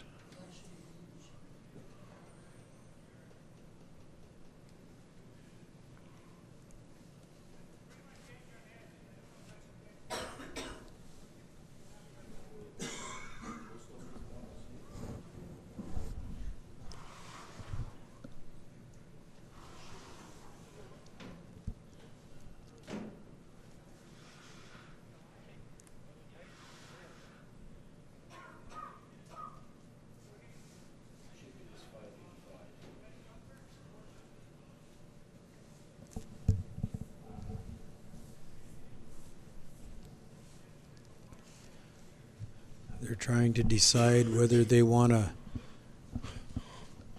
nose it and leave it open, which I don't think they want to do. I think they want to hit and roll in behind that corner if they can, but not too far so that the Warren team can't draw and freeze to that back one.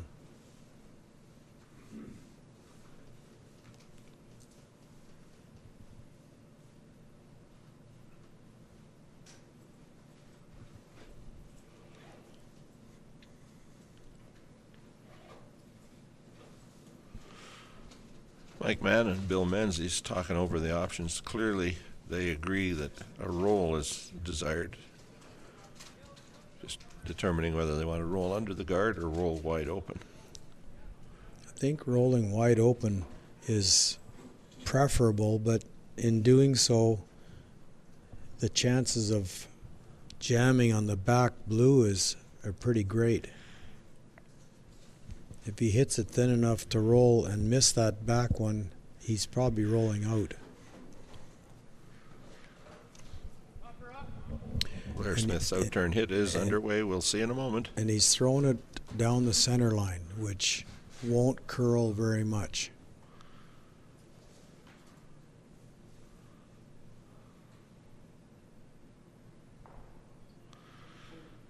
It has the complete opposite effect. He pushes it in behind the guard. Might be open on the outside, but there's a blue at the back it would jam on, so Murray Warren is going to go open. He can't see much of that red behind that corner guard.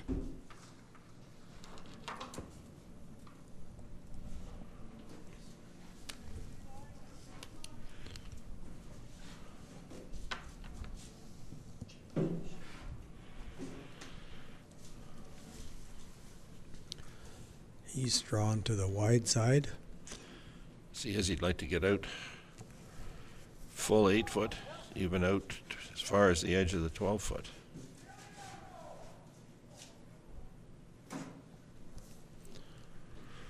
Boys are working hard on this. Warren out to help. He looks close. He just needs the piece of the 8 to be second shot. And I don't believe he's got May not be second shot yet. I don't think so. It's pretty well positioned, you know, for a tap up or a split, so.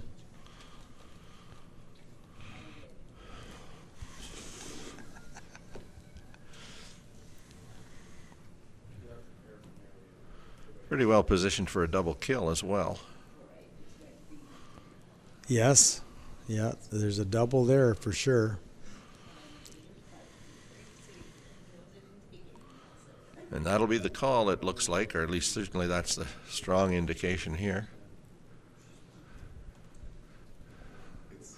No, still considering going around the outside and trying to get a roll under. They've seen the bigger swing from that outside, so they know that with the right weight they can do that as well. It's a pretty important shot here for Bill. Well, a double kill certainly takes away the advantage that they had handed to the Warren team with the little nudge behind the guard. That it does. I think they're going to take their time and discuss this as a group.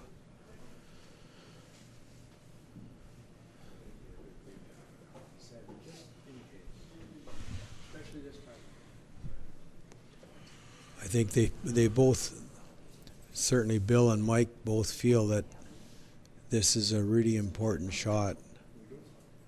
If they don't make it, it opens up the door again for Murray Warren to draw to that open side.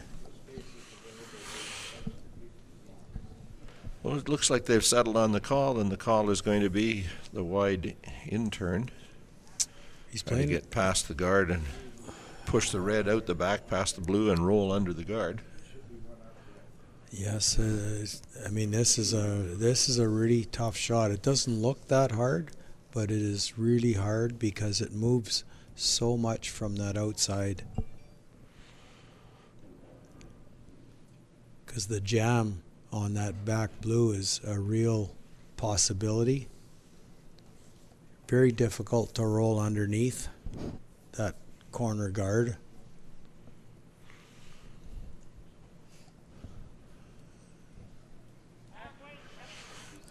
Bill Manzi's first stone of this eighth end is underway. He's not going to get as tight to the guard as he wanted to. No, he needed to get closer He's going to get under, but he did get rid of it. push So it right out of play and roll away.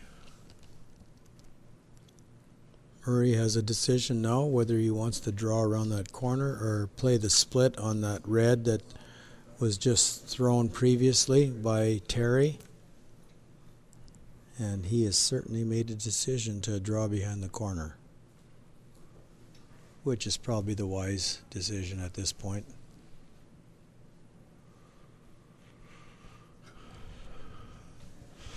So he'll go around the corner. Wants to be above the tee line. But he does have backing deep in the rings if it slides deep.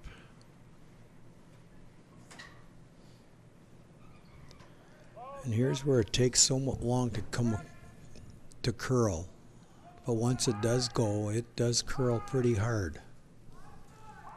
He's pretty close if he's got the weight. Just past the guard, and Well, he's shot. it will be shot rock.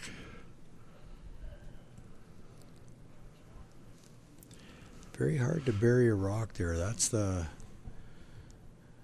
I mean, that was well swept to get it to be shot.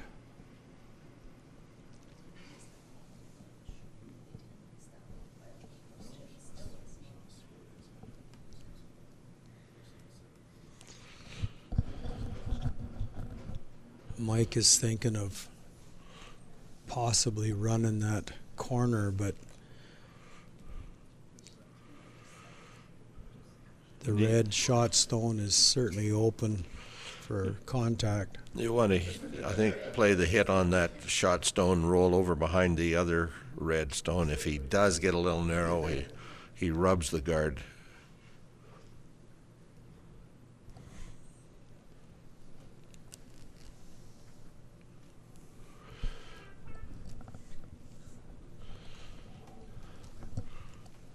Bill Menzies' second rock here in the 8th.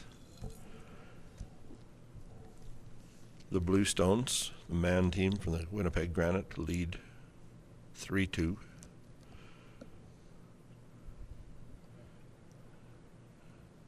Warren from the Brandon Curling Club has last rock. It looks pretty good. It's curling hard now. Sweepers are... Lightweight hit. Is he going to contact the guard? Yes, he is. Well, I'm not sure if he knocked that other one in for second shot or not, or third shot now. I would say not. I would say not. So blue lies 1 in the middle of the 4-foot circle. And Murray Warren shows us that the Bluestone in the back 12-foot is the third shot rock. I think Murray's looking at a hit and roll behind that rock in the top of the 12-foot. If he rolls to the left and behind, he's in good shape. If he may actually contact the other one in the back 12 on the way past. Yes, true enough, Fresby. That would be... He may roll out if he does that, but he would still be... He would still be sitting 2.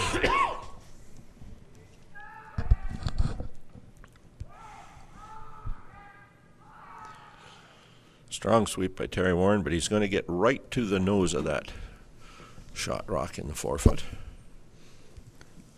It's still a reasonably tough double. I don't think he's even going to attempt it because he would roll out, and then Team Warren would have an easy hit at the back on the blue to be sitting 2. Hit and roll behind is probably a pretty good option for him.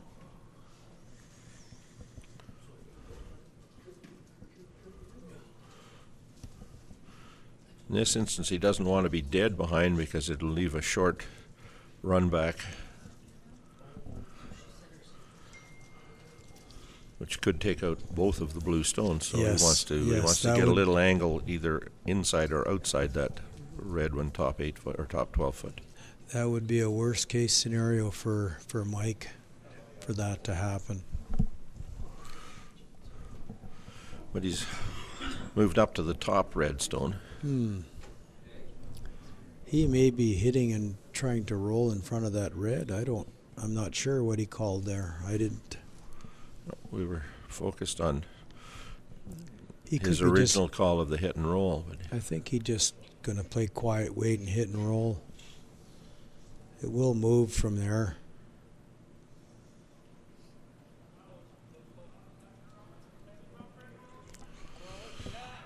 There it comes. we'll see as he comes to the hog line. Begins Looks to curl close. a little bit. Be a nose hit, coming I right think. to that shot stone with again the nose hit. Once again, giving Murray Warren the opportunity to try the hit and roll. Murray certainly doesn't want to sit right there because it sets up a pretty easy double.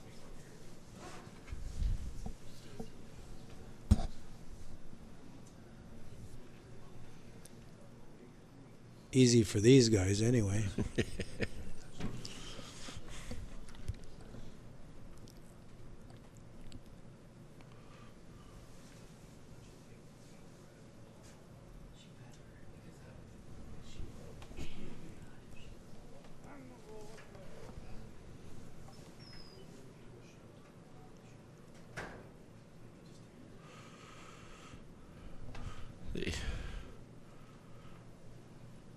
The glances and the physical motion suggest that a real attention to the double kill on this one. And Brian Barker now looking at the angle. I think I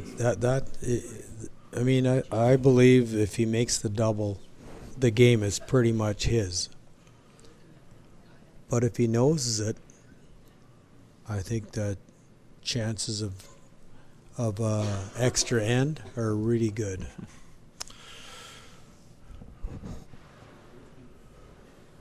Well, I think the call is the double and see where he rolls to rather than before playing the roll and seeing if he got the double. And I a real agree. difference in mentality on that, I isn't there? agree. He was a bit inside, and it's curling hard now. He's not going to contact the double in any way. He's definitely going to roll and roll right out of play, actually. Yeah. So now Mike Mann looks at the house, which has a shot rock, red, about 1 o'clock in the 12-foot circle.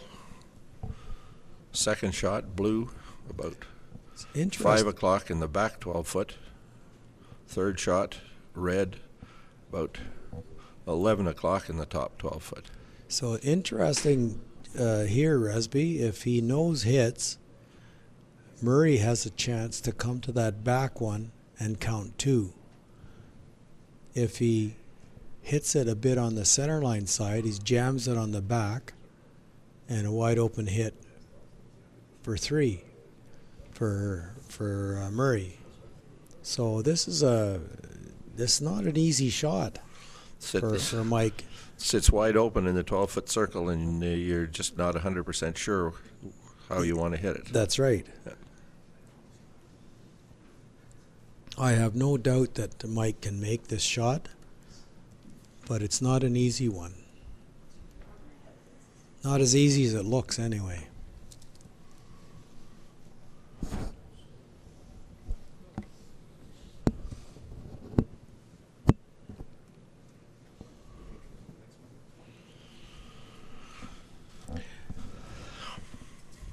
There is a look of concern on Bill's face because he knows exactly full well Knows the risks. that he. Mike Mann, final shot, 8th end, semifinal game, Manitoba Credit Union's Masters Men's Championship.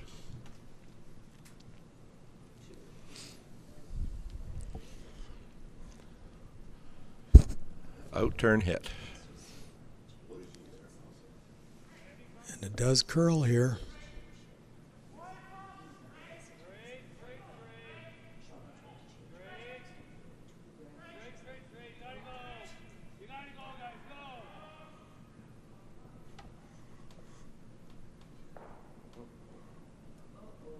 Oh, look at that. It grabbed something. It grabbed.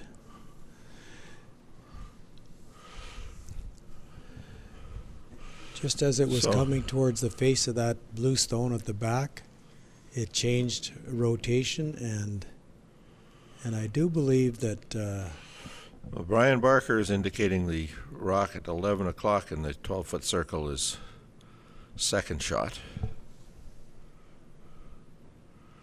But they're looking things over real carefully to see who's counting between these two in the back. so that top one is not counting, do you think, Resby? I can't tell from here. The indication there is that Brian Barker is saying we hit this blue one and roll to the center line, and then we're going to ask umpire Greg Maywood to do a whole bunch of measures. Or does he think that they're laying 2 now?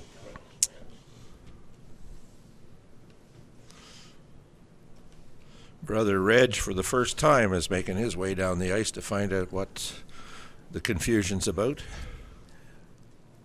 This is serious business then. If Reg is coming down,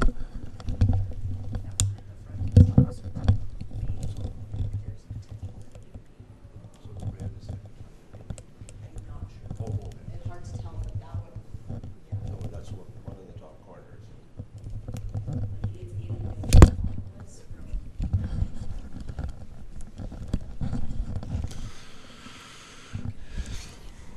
Well, the first task. The first task, obviously, is for Murray Warren to hit and roll to the center line side and stick for shot stone. he's going to throw more weight than he did on his last one. I can assure you that. A double kill straight back ends all the confusion.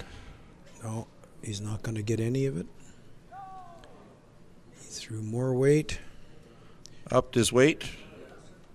Ran right past. But did he stick for shot rock on the one in the back?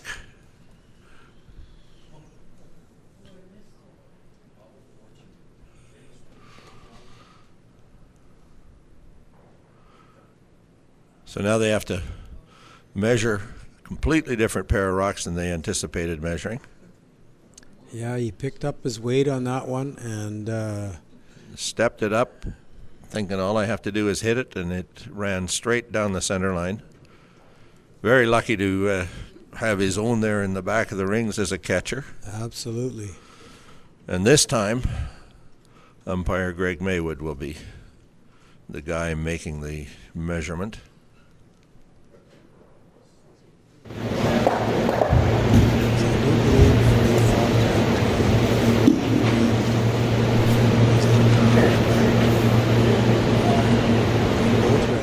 Out counting the back blue. I think they were thinking that was a possible, but they weren't sure. Yeah. So it comes down to a measure. Man from Granite throwing the blue.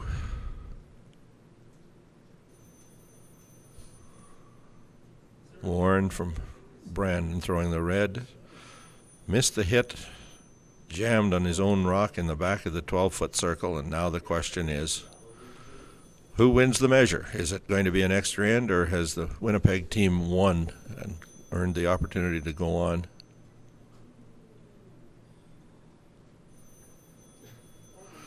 And not only that, it's close enough that the umpire is going to make double sure of his decision. Reminiscent of the Scotties final. Now back to the red. Blue is the counter. The missed takeout with the last stone leaves Mike Mann the opportunity to advance to the final game against still undefeated Randy Neufeld. Randy Neufeld and his LaSalle team have the opportunity to win a double Masters Championship. Laurie Dupre won for LaSalle yesterday. A disappointing end for a game that was such a good game, Sam. It was a good game, and kudos to both teams. They put on a good show. There was few misses, but for that last rock that Murray threw, it was a great game, and really appreciate having these guys here and curling as well as they have. So, final score, 4-2. Mike Mann from the Winnipeg Granite over Murray Warren and his team. The defending champion team is eliminated, and Mike Mann will advance to the afternoon final game at 1 o'clock. We'll be back with you here from the Burntwood Curling Club, sheet number 3, with Mann Neufeld at that time. Thanks for being with us.